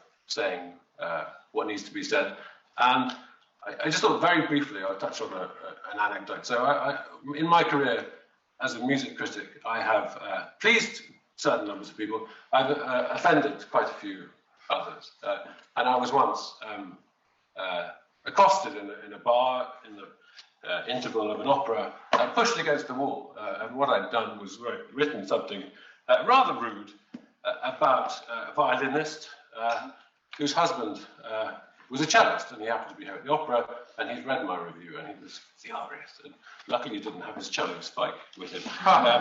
So I managed to appease him to a certain extent, but it was rather interesting because it just reminded me of this certain sense in which we think of criticism in this rendering visible of something as being a very positive thing. But it was quite interesting to have this moment, as actually we're talking about something similar, of what it really kind of does to people when you see through them, in a sense, when you criticize them in this kind of like rather surgical sense. It's like seeing through them. You get this feeling, it's uncomfortable, because in a certain sense you start to disappear. You feel yourself disappearing. We've all, those of us who've grown up with siblings, have probably had this experience. That there are certain things that only siblings can say that just make you feel like you're not there anymore. They kind of erase you with mimicry and things like that. It's a very, very special thing. So there's something that criticism can also do to works of art, because works of art are quite like people in this respect. They're very delicate. Their presence is something that requires a certain kind of, as it were, loving care to retain this ability to claim our attention in the present, in the here and now. And if we, as it were, pierce them too much with this kind of like critical blade, we actually like let the light shine through them rather than out of them, then of course what happens is they also disappear. They lose their power to bring us together and to mean what they mean. So that, as well as knowing when to turn off one's mobile phone, that is more or less what I mean by criticism. Yes, thank you so much. I was telling Guy and Elizabeth when they asked me to come here that, really? I come from a kind of a different angle here, although I have ended up doing a lot of reading and literary evaluation lately, but it's not really where I'm coming from. I wrote a book on disinformation and fact resistance, and that got me to write a second book on the role of the dangers of disinformation to democracy. And in the course of doing that, I had to think a lot about the importance of knowledge to democracy. Why is knowledge so important to democracy? Why is it that disinformation can do such harm? You'd think that democracy is all about wanting something. Well, why do we need knowledge for that? But so I tried to spell that out. In the very many ways you need knowledge for a democracy to even function. And of course, that's connected with this idea of freedom of expression. that it's not an accidental sort of add-on to democracy. You cannot have an electoral democracy without freedom of expression. You simply can't, because then people will not have the possibility of getting the knowledge they need to use the political power they've been given. So it's a pretty straightforward, simple idea. But then, of course, the question is, how do you get this knowledge out there to the citizens so they can use their political power, so we can get a functional society where we can live together? I mean, I think a very beautiful way of describing democracy, I think Timothy Snyder did, was that it's about negotiating our common future. And in order to negotiate, we need to know things and listen and take things in and understand. So people need to have this knowledge, and the obvious answers are, we need the schools to function well, which they don't always do. We need the universities, we need all that, and we need the media. But I really, truly believe we also need art. And there's a reason when you get these authoritarian leaders, like in Hungary now and Turkey and so on, that the first things they crack down on is civil society organizations, because they run around educating people and talking about rights. Academic freedom, very early on, because scientists provide all these inconvenient truths that stops the wonderful politics you want to do. And media freedoms, of course.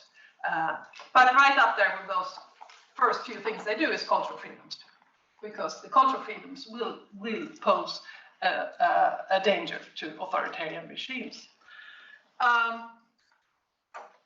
So that's how I think that culture comes into this, is very fundamentally connected to democracy. It's not just a beautiful thing to say, we need art in democracy. It's much more so, it's existential to democracy. And authoritarian leaders know that. Then I was asked once at the Gothenburg Book Fair to provide definition of bildning, which is a Swedish word, Bildung in German. I don't know a good English translation yet still. I still haven't heard one. Sort of general knowledge. Culture. Cultivation. Yeah, not something like that. So I gave them the definition with whatever. I said it's a type of knowledge you need in order to understand who you are, in order for us to understand who we are and to decide who we are going to be. And I think that works pretty well, because that also brings in the role of culture. We can't understand who we are or decide who we are going to be without building, without art, and without literature being a very important part of that, I think. Because, of course, there's a whole philosophy on, literature as a source of knowledge. And I'm quite convinced by a lot of what's being said there, that literature provides knowledge, of yourself, of course, your emotional life and who you are, and of other people, and what it's like to be someone in these situations, of the existential conditions that we need to understand and know about society and our history and all that. So there's a lot of knowledge to be had from literature, if we just speak about literature.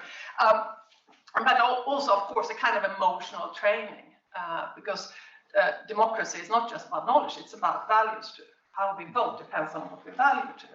So I think literature also has a very important role to play there, as does the other art forms. Then the role of the critics in that, I tend to see, I guess that's what's been said here by many people, as a kind of mediators, almost like science journalists.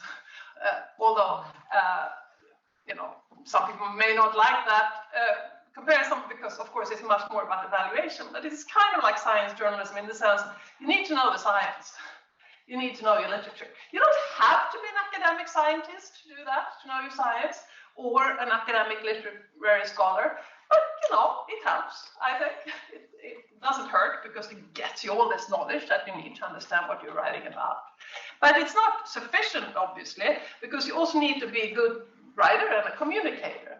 And communicating science is difficult, because there's this complexity of science, and you need to try to distill it down to some essentials without falsifying it. And that, of course, is what an art critic does too. I think it's quite similar in that sense. And of course, just as doing science is different from doing science journalism, so is doing literary academic work from being a public literary critic. in very similar ways, I think. And we need both. I don't want to be down on the literary academics because they write for their community. Of course they do. They do research. It requires having a set of tools that ordinary people don't have. It is research. And it's really valuable. And then people who do popular criticism can go to that research and find things that are of interest or not. But that's okay. I think the same. So I think the professionalization of literary criticism is a good thing because it's research that can add to the pool, as long as we also do the public criticism. Where we stop doing that, it's no good. And I think the same thing about philosophy, speaking about analytic philosophers and so on. I could not be doing popular philosophy the way I do so much right now if I hadn't had decades of solid philosophical training. That's what allows me to see, aha, these are the central things. The rest I can forget about. I don't need to talk about get-your conditions on knowledge in order to talk about the knowledge crisis. I can focus on the things that matter. And I could not do that if I didn't have tons of experience. So I think that's really, really part of this. Let me finish by saying something that drives me to spend all this time being public right now, which is that we live in a time of populism, not to say fascism. That's no joke, right? And it's true, it's not that just the US that's troublesome or that there is Le Pen in France. Sweden has a populist party, which is a neo-Nazi party, about 20% of the population voting for it, and the government depends on it for its ruling. Now, the thing about populism is, because connecting it to the knowledge question, is that it's a politics of pure emotions, of gut feelings. It's a politics of flattening of artistic experience, of science denials. It's a politics of, just like fascism was in the 30s, of the channeling of pure emotion, where knowledge, like human rights and things, is always an obstacle to the pure power. And so will complex art be an obstacle.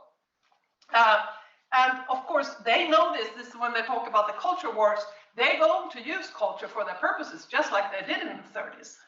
But it's going to be culture, like I said, the flattened culture. It's going to be art as propaganda, where everything is black and white, where there's no complexity, no room for interpretation or ambiguity and all these things that we think are essential to real art. And that's something we're going to have to relate to because it has tremendous popular appeal also. This is art that real people like. That we have to relate to. That's going to be a very, very big challenge, how to relate to that as art critics, to try to give real people an understanding of real art so they don't feel alienated against the backdrop of this fascist project that's busily going on right now. I'll stop right there.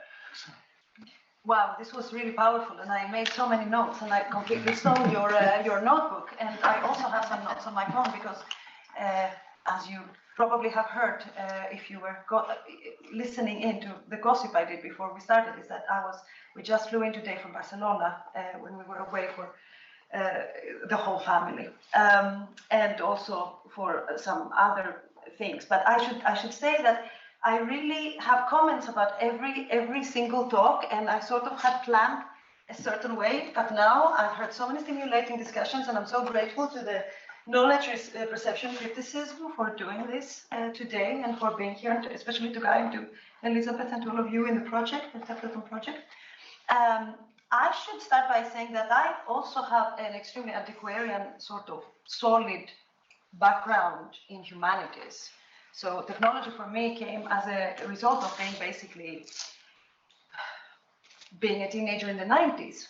And that's when things change, because you realize that, oh, wow, now I can actually download this incredible wallpaper. I don't have to go to Rijksmuseum to take a picture. And sometimes that wallpaper you download has nicer colors than the real painting. So then that led Rijksmuseum to sort of digitize everything and make sure that everything's online, high resolution, so people won't be confused. But that's like one example. But I would like to start analog and not talk about technology, because I can talk about technology for hours, and at some point I'm sure you will have a lot of questions, and very rightly so, about this. But then how does technology come into art and to art criticism, and what can technology could ever do for us, or what, to paraphrase sort of Monty Python, what would ever technology would do for us? What would the Romans ever do for us? But to start from the beginning, I think it was very interesting, because I think Zaki said quite a bit about connection, and also you brought up Plato and Aristotle, which I thought was very interesting. I'm also an Aristotelian, but I've got Plato for the day. And I thought that this is quite interesting that you have this word on visitation, that, you know, actually having this process of criticism is a process of visitation. You are inspired, as I understand it, to sort of revisit something and to think through it. And I think that's a very interesting and beautiful word to describe things in Hebrew. A second thing is that Guy focused a little bit on time and spoke about how sort of memories are remade, and how it feels to be sort of like not crowding the senses, but focusing on this beautiful work of art, and perhaps describing it in some way that elicits emotions and sort of brings up this connection. And then also, I think, had a very powerful discussion about creating this interpretation for real people, and how the government, I'm with you on that. I won't say anything more, but yes. And how sort of the civil society demands this. But I think I want to back up a bit and talk a little bit about having a solid philological background in class 6 and ancient history and the archaeology of the ancient world. I ended up working with a lot of art, almost by accident, because I think it's so incredible and such a human thing to do, to create. And another thing is to sort of be able to organize and communicate this, which is part of what criticism is. And I remember also, and that comes to what Osa said, which I thought was very interesting, that it's a little bit like the 1930s, I would say. When the pandemic started, one of my colleagues at the Getty Foundation said, it's just like the 20s, but with worse music. And I think that's kind of true. So one question is, when we actually provide descriptions of art, I mean, I'm thinking of the notion of ekphrasis. I'm sorry, I'm going to bring in, that's the only Greek word I would bring up for the day, I promise. And how sort of this is a description of an artwork, a description of an artwork that elicits emotions, and it's particularly detailed and pays attention into what emotions it elicits and how it works. And then I brought my Plato out, which I have on my phone, because I also was perhaps a little bit overestimating my ability to remember things, and then I thought, no, actually, you're a professor, you will forget what you want to talk about, so put it on your phone. So in Plato's Phaedrus, in another instance, Socrates talks about ekphrasis to Phaedrus. Thus, you know, Phaedrus, that is the strange thing about writing, which makes it truly correspond to painting. The painter's products stand before us as though they were alive, but if you question them, they maintain a most majestic silence. It is the same with written words. They seem to talk to you as if they were intelligent, but if you ask them anything about what they say, from a desire to be instructed, they go on telling you just the same thing forever. And that sort of a little bit corresponds with what also said about having this sense of, oh, sorry. Yeah, I'm sorry, it's my bad. I shouldn't have been a little bit. I can tear it apart. The handwriting won't read. Is it really? Oh, I don't think anyone thinks that, especially my daughter. No, I'd like the page I wrote. Oh, here it is. That's fantastic. We got it. And that it's all good. Sorry. So I'm thinking a little bit, if we delve a little bit deeper into ekphrasis and think about how we describe works of art. I mean, criticism is essentially a description, and a description that goes beyond the description. It's not simply sort of describing, adding metadata in a content management system. This is blue, or that has, it, of course, it will say these blue tiles and whatever. And it's very interesting because as we were in Barcelona, my 9-year-old daughter and I and my partner, we decided to go around Gaudi's houses, some of Gaudi's houses. And we had an audio aid for this. And it was, I would say it's very interesting because I observed quite a bit, also knowing that this panel will be coming today, how they describe the works of Gaudi. And I thought that this was very interesting because the first thing my daughter said when she saw the Casa Batlló, if you've ever been, it's a very beautiful house in the center of Barcelona that they built for a family. She said, that looks like a Disney film, because she's 9 years old, right? But after we went through the house and she understood the connections with Mediterranean nature and how Gaudí thought of himself, which is a very excluding sense, that in the Mediterranean we have the sea and we have this sort of sunsets that are pink, and we have this water that is multidimensional, just like the blue tiles in the house. And then we have this sort of soft sands and soft sort of forms. Then she understood in a completely different sense. So I would say criticism is definitely beyond a description, right? And then it aims to sort of elicit emotions and bring back that time feeling, the timely feeling of here's the memories of this person that he's putting together in one construction, and then we can sort of revisit that. So it's a little bit of all of these things. I would say also, perhaps we live in a time where there is a lot of discussions about interpretation, and there's also particularly interesting discussions about being positive and being inclusive to other people, that they may not be able to understand the work of art in the same way, that maybe do not have the background, that maybe they've never visited a Mediterranean sandy beach and they don't know what it's like, what it looks like, or the feelings that you get. So how do you communicate this? And I think that with technology, we are able to do that, but not by technology alone. And I think in the previous talk that I had with the Templeton project, I spoke a little bit about feeding an artificial intelligence sort of algorithm, the notion of beauty, or the notion of an archaic sculpture. And it comes up with completely different things, because it depends on the people who actually program this to produce an image.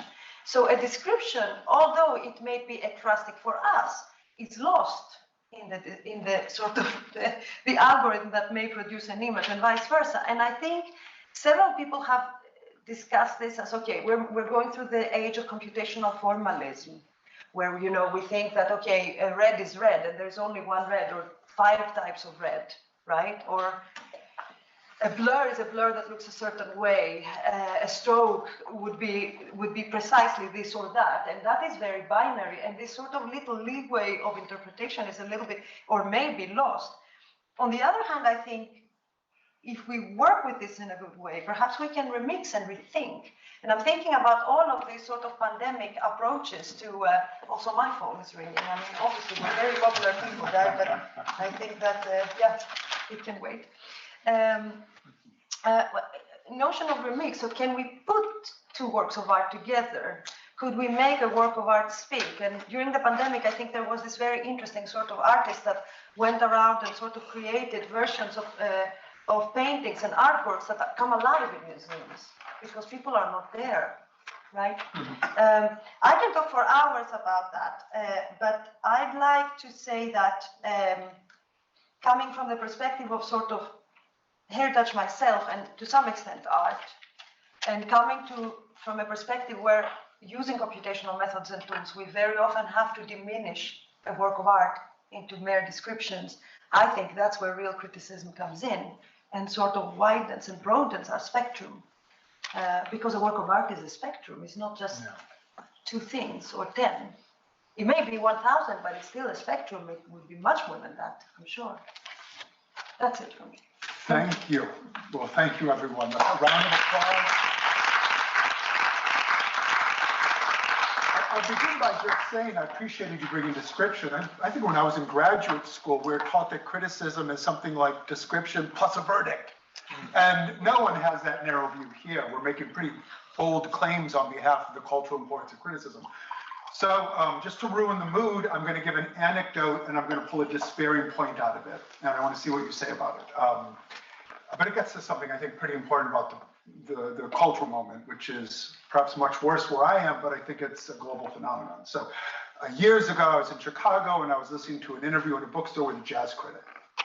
And somebody said to the jazz critic, "Why did you get into this?" And he said, "I wanted to teach people to love jazz." And they said, "How's that going?" "Terribly. Only people who listen to jazz read my criticism. No one who does not like jazz will read it." No. So enjoyed writing it, but he certainly wasn't speaking to people who weren't already committed to the cultural project he was committed to. So, I mean, think about it this way, just a way of setting up a broader point. Of course, in the States, we can say whatever we want. We have freedom of speech. We operate in echo chambers. So I can be as critical and damning as I want. And it's frustrating because you don't, as a philosopher, for example, you're not reaching the people you feel like you would need to reach for what you're saying to have the kind of cultural force or something. And I take it that's a pretty common phenomenon. We worry that we're communicating to people who already embrace our values and are already committed to the cultural projects we're committed to. So I don't want to say something like conclude this with cynicism, but like as public critics, how do you navigate this worry? How do you see yourself as a public speaker, as someone who has to kind of break out of that bubble and try to get the people who really need to hear what you're saying to listen? And so that's for everyone. Yeah, I get that a lot. I guess in my case, when I talk about democracy and disinformation and so on, it's true there are some people I won't reach. I mean, they will never. I talk in libraries and in schools and in, that's true. And there's not that much I can do about it. They won't come. But I do think, and I think that goes with this little anecdote too. I mean, you're not born liking jazz, Something happens in your environment that gives you something, that grows into something. And then before you know it, you read jazz criticism, right? It starts somewhere. In the schools, if not in the family, right? I mean, so you need to, even in this case, I think even if I don't reach some people, I reach many people who don't know much about what's going on. They're like, really? Oh my God, I didn't know that. They think, so I really don't think I think the echo chambers have been pretty much debunked. It's not that closed off. Okay. Yeah. But it's true that we tend to have these networks of people who sort of are like us and believe what we. But you can definitely go outside of those up to a point. And then there's some people who don't want to be convinced. I'm not going to reach them, but that's okay. I mean, if you look at the Swedish situation, we have 20% of the voters voting for this party. I mean, we just need to reach the other 80%. If you're being that pessimistic, and I think you shouldn't even be that pessimistic. That's my view, and I think that goes for art too. He needs training. I think that your jazz critic is being simplistic in two ways. Okay, by assuming that he has to reach out to people who don't know anything about jazz. There is the function of speaking to people who are in the know and telling them something they don't know. So it's a part of an interpretive community. And if he's a good critic, then I'll listen to a solo or listen to an album differently after I hear him, although I know something about jazz. So he's doing something in relation to me. It's important to sustain these smaller communities and to inform them and to give them life. And the life he gives, it's not measured by reaching people who have not know. And in the second sense, I think he's also talking to himself. So criticism is about, it's an act. You're performing something, and you're performing something that is not necessarily going to be read or appreciated by someone else. They might skim through something that's very important to you. And it's a part of your engagement, your dialogue with jazz or with literature, or with a particular literary work that you're working out, that you're struggling with a thought and you're completing it, and it's important to you. So there is that aspect. It's not just generosity to the public and connecting with other people. It's not just altruism. And he misses that dimension. Excellent. Anyone else? John, after you, Anna. After you, I need to think. Well, in that case, fill in the gap. So I think, I mean, it's just the nature of the business. So art, works of art, create bubbles. That's kind of what they do. You have to be inside the bubble to see the thing as a work of art. And inside the bubble is a set of sensibilities, a set of thoughts, a set of values, which, as it were, find their manifestation in the work of art. And you could say the job of the criticism is to do two things. One is to get people to come into the bubble, if they think the bubble is a good thing, to make the bubble more shiny, more kind of like, yeah, here's the bubble, or puncture it when it's not a good place to be. And it's puncturing is doable. We've all said negative criticism is kind of easy to do. Getting people to come in the bubble. But it's quite interesting. So I have mostly worked in opera and classical music as a critic, and I'm 50 now, and even if I go to the opera now, I will significantly sink the average age. You can feel everyone breathing a sigh of relief that the average age has come down by a few notches. And classical music and opera, the world of classical music, has been busting its, I don't know what it's been busting, it's been really like tearing its hair out, trying to get young people. Okay, everyone's grey hair. And some of the worst decisions that have been made on this idea that we need to forget what the old people want, we just need to get the young people in the door. And the young people might come in the door when they take a look around, but they're not going to get in the bubble if the bubble is being kind of like reorganized just to suit the young people. Art doesn't like cater to our desires in that sense. It caters to, it is what it is.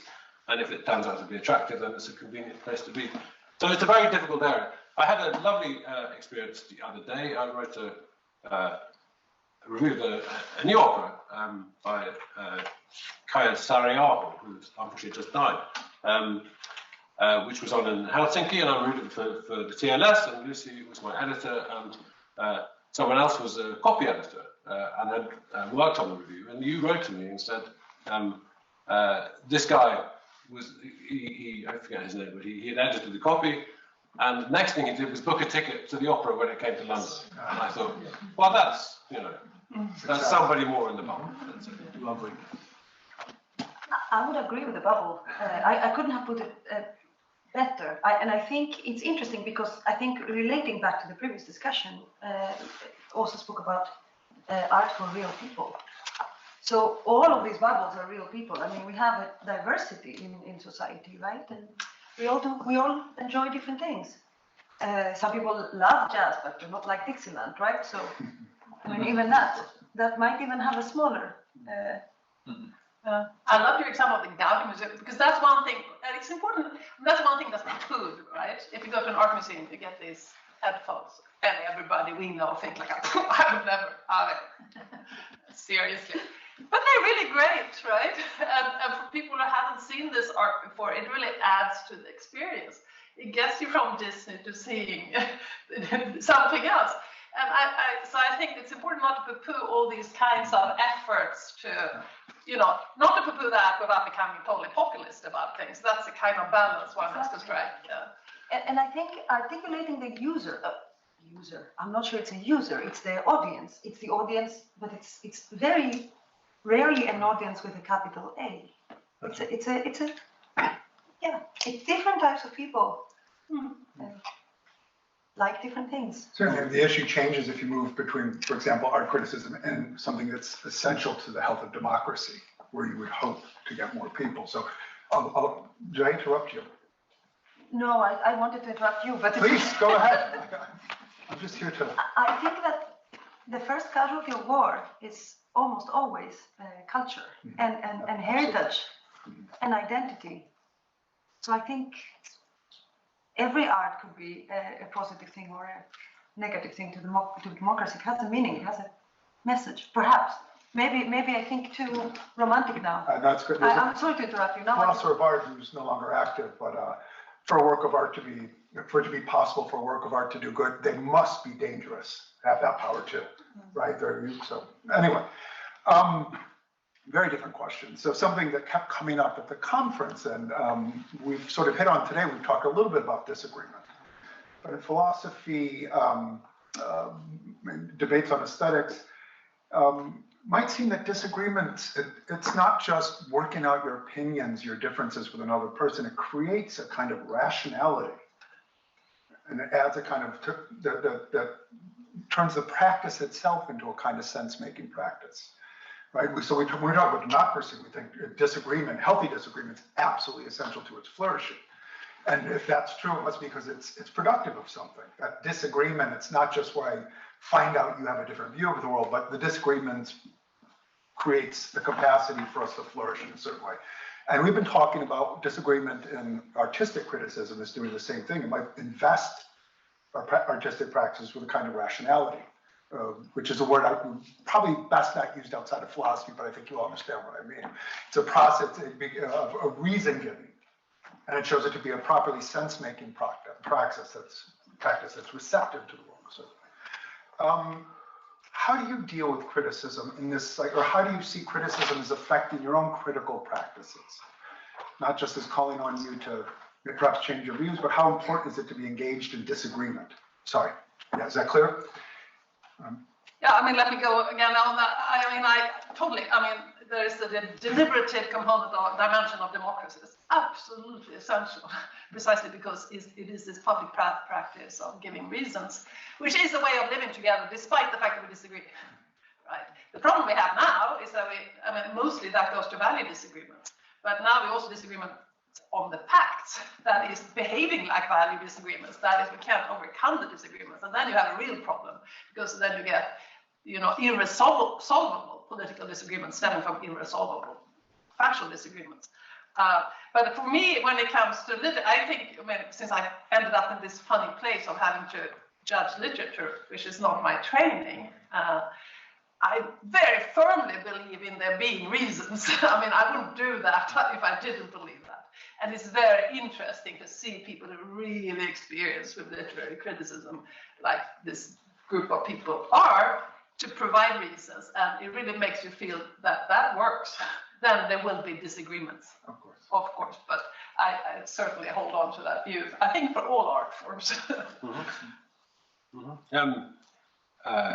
So I'm quite arrogant, actually. So I when I've kind of I feel a lot of self-doubt in the process of coming to it's not really a verdict, but a description of something.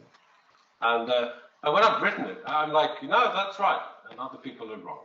And it's kind of like, I'm very happy to talk about it, but it comes down to this fact, and I think Anna hit on this a little bit, that the works of art are essentially spectrums. You use the word spectrums. They're like prisms. They have so many different faces, and the face that you're looking at, you can have the right view of that. Someone else can see another face and have the right view of that. But it's more really a question of deciding, well, which is the face of this thing, which is the one we need to be looking at now. And it sounds ridiculous. Of course, I don't really think I'm just right about everything. I'm sure if I looked and ever really read things that I've written a long time ago, I'd go, oh my God, what was I thinking? But that kind of conviction, I think, is also part of it. And it's probably the trouble is when the style of art criticism in that vein, as it were, flows over into the world of political discourse, and all the discourse flying around Twitter and the internet, where that becomes very dangerous, because there are people who have the same kind of, I suppose, arrogance that I have about things which can be totally disputed, that they're just saying something that is wrong and refusing to budge. So I'm part of the problem, I think. My sense is that agreement or disagreement is something that you can do with a view, but it's one of the least interesting things that you can do with a view. So you can do, just imagine a friend who just agrees or disagrees with you.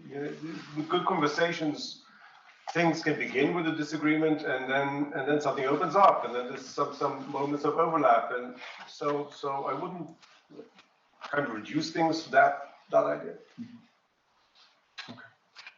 I would agree with the guy there. When I have an opinion about something, I think I like to argue it, and I like to argue it very powerfully and put it on paper. And maybe I'm one of those trolls online sometimes that has a very specific idea, and I will stick to it and whatever.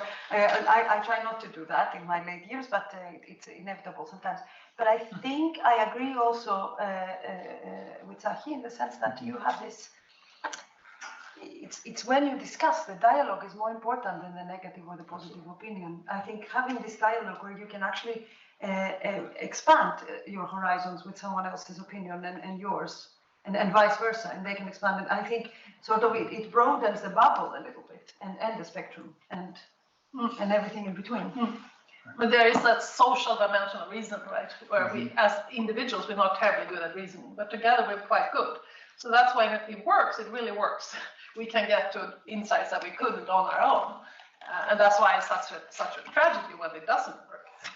I bet that's immensely helpful, just to think about criticism as a social practice, and to remind ourselves what it means. So. But also, if there's no dialogue for a work of art, personally, I won't have it. No, of course not. Why would I sort of observe something or have an opinion about something that doesn't elicit sort of the ability to want to work with it, to want to discuss it, to want that the more dialogue, the more discussion, the more exciting, I would say. Absolutely.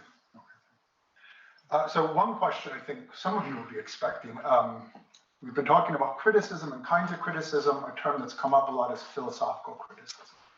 What makes a kind of criticism? This is going to be different depending on also who brings a kind of philosophy community and people who are doing kind of philosophically inflected criticism of the arts. But what makes it a kind of criticism philosophical and not something else? Right? So sometimes people answer it and they say, well, we're talking about the human condition. Who doesn't? Right? You're not a philosopher just by virtue of talking about the human condition or talking about how to live a good life. So when you think of your practice, someone who engages in a kind of philosophical criticism, what makes it philosophical? What are you doing? Well, I tried to give some of the breakdown of that. So it has to be conceptual, it has to have justification, it has to work through experience, there has to be some engagement with meaningfulness aspect like that. But my sense is that you also have to think with the work. You actually have to allow the work to think with and against you. Otherwise, it's uninteresting. Otherwise, you're just imposing a thesis or something that you've read or some theory on a work, and the work just becomes an example, and then why bother? So for the work to become a partner in a conversation, it has to resist your categories in an interesting way, and then something opens up if you're patient and if the work is patient, and then you see things that you wouldn't see before, and you see them experientially, and then it's worthwhile. So that would be my excellent. Yeah, I mean, there's one way of engaging, sort of bringing philosophy and society together, which I don't like, which is something happens in society, like AI. Oh, let's use this to illustrate ancient skepticism or whatever. I don't like that because I think it's facile, and I think it's not engaging with society. It's like cheating, taking things from society.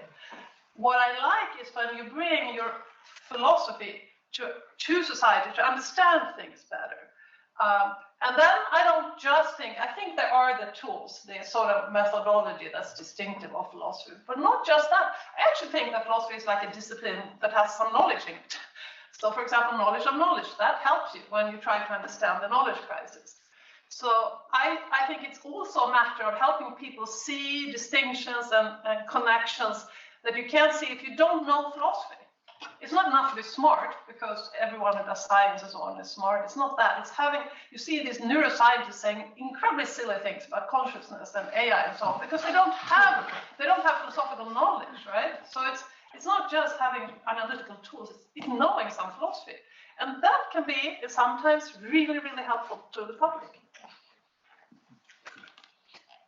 I think it has to do with cognition to some extent, I would say, and how you interpret things. And I think I agree a little bit about this. I mean, I've read recently a book on AI, in fact, when they said that we are not talking about things and people, we're talking about cognizers and non-cognizers. And apparently a machine can be a cognizer because it has this interpretation, the process of interpretation. On the other hand, the process of interpretation is not just one sort of solid act. It takes into consideration emotions, ideas, originality, that kind of. So, yeah, I'm stuck with Aristotle when it comes to philosophical criticism, and I think for his time he did a really good job. Absolutely. Not only really. Certainly wouldn't dispute that. I do have a simple answer to the question, which is that if you think that art criticism makes things more art, if you put it like that, then philosophical criticism makes things more philosophical. And if you do philosophical criticism about art, what you're doing is revealing the nature of the philosophical problems posed by works of art. That's the short answer. The other answer is that there's a surprising number of philosophers who have been active as opera critics. So Bernard Williams wrote a lot about opera. Michael Tanner was for decades the opera critic of The Spectator. Roger Scruton, who wrote an opera. And it's funny because opera has a kind of dual historical origin. On the one hand, beginning of the 1600s, it kind of evolved as a philosophical experiment about how to unite music and language to a certain extent. Its other origin is like, let us just make the most crazy, spectacular stuff that's going to bring everybody into the theatre and make them go, wow. And it's quite funny because quite often, if you're trying to do philosophical criticism of opera, you've got to wrestle with both sides of these things because the spectacle side is really quite recalcitrant when it comes to philosophy. Excellent. Well, I think we have a few more minutes before we retire reception. So any questions from the audience? Mario. Thank you all. I guess my question is more to Sati, but maybe the other can also say something. Your anecdote made me thought about the bad critical pieces, and I was wondering if there can be really witty critical pieces that are negative, in the sense that if the work is bad, is uninteresting, boring, and can the critical piece be interesting as a critical piece of the work, given that there is nothing much to say? Maybe it is interesting because it's a good piece of writing, but not interesting in the sense of something related to the work. And I was thinking about other cases that I think Eileen also mentioned, which are ones in which we don't like the work, but there are interesting features to engage with, even though our overall judgment is not positive. And I was just thinking about the difference between these two cases and what would you say about this? I suppose that a more mature person than I may have found a way of actually writing compassionately, generously about bad books. But in my case, what is interesting beyond the personal aspect, I felt there was a genuine tension between writing in an interesting, compelling manner for me, and being generous in a certain way, and being kind of seeing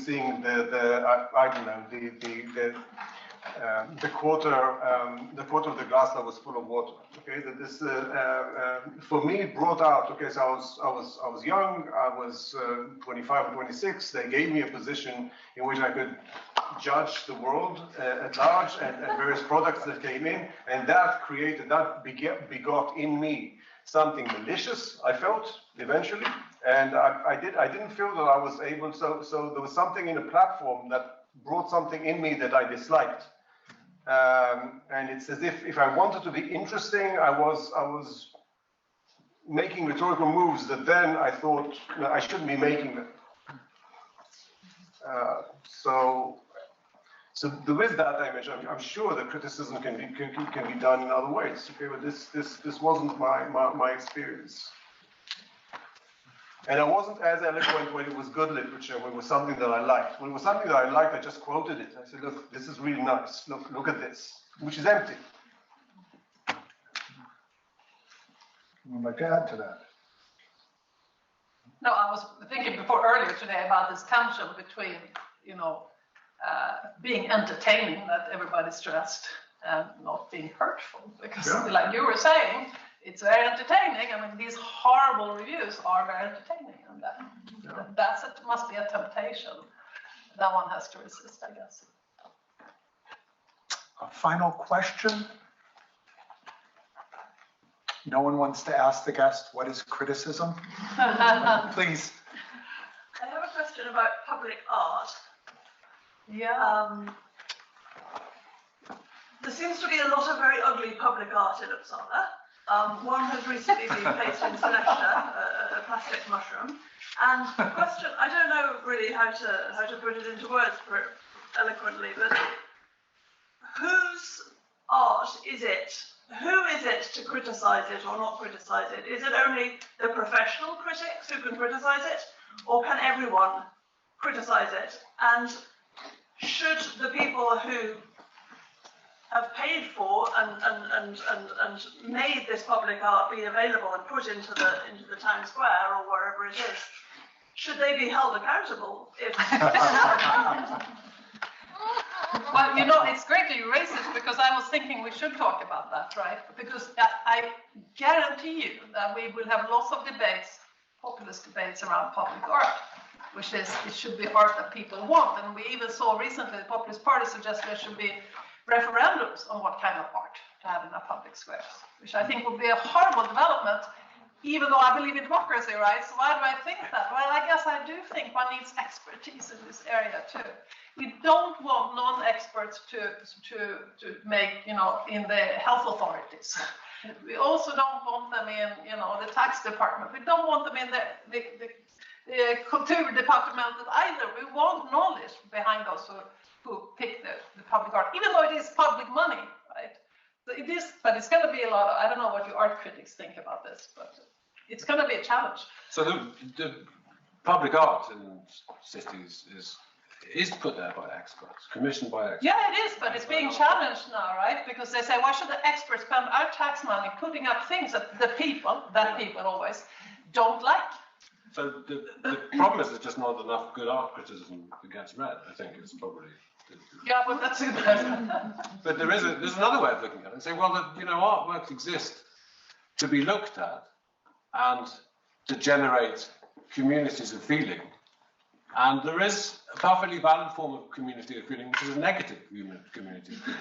It's not like the be-all and end-all of community, but I mean, it's people like standing around going, what the hell is this? That is the thing, and like, you know, it could be a waste of public money, but it's also doing something which like genuine art does. But I think it is in a way the deficit of art critical literacy, which leads to this kind of thing. Yes. Which leads people to be afraid to say, this not.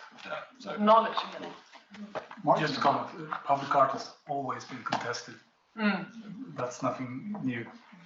I also want to add that one of my favorite actual public art works is just a stone's throw away from here, talking about contestation. Erik Kniekorts is the name of the artist, and it's in Carolina Backen. It's the electrical little house where you have sort of a copy of a mural that he copied from East Berlin, socialist, realism, that was put there. I think when this street was laid out to be a sort of a street for parades in Uppsala. Right. And it's incredibly provocative, and there was quite a bit of political turmoil. I think some politician in the municipality wanted to surround it with barbed wire or something like that to make to complete the work, so to speak. But it still stands there, and actually there's no graffiti on it either, which I find interesting. Well, it's about time for the reception, so perhaps a final round of applause for all of the critics and guests who joined us.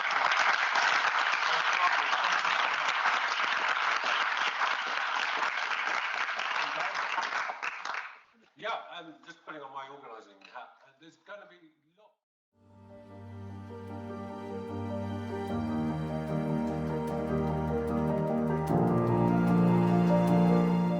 Thank you for watching this special recorded series of panel discussions devoted to the theme Criticism and Society, held as part of the Templeton funded research project Knowledge, Perception and the Prospects of Criticism.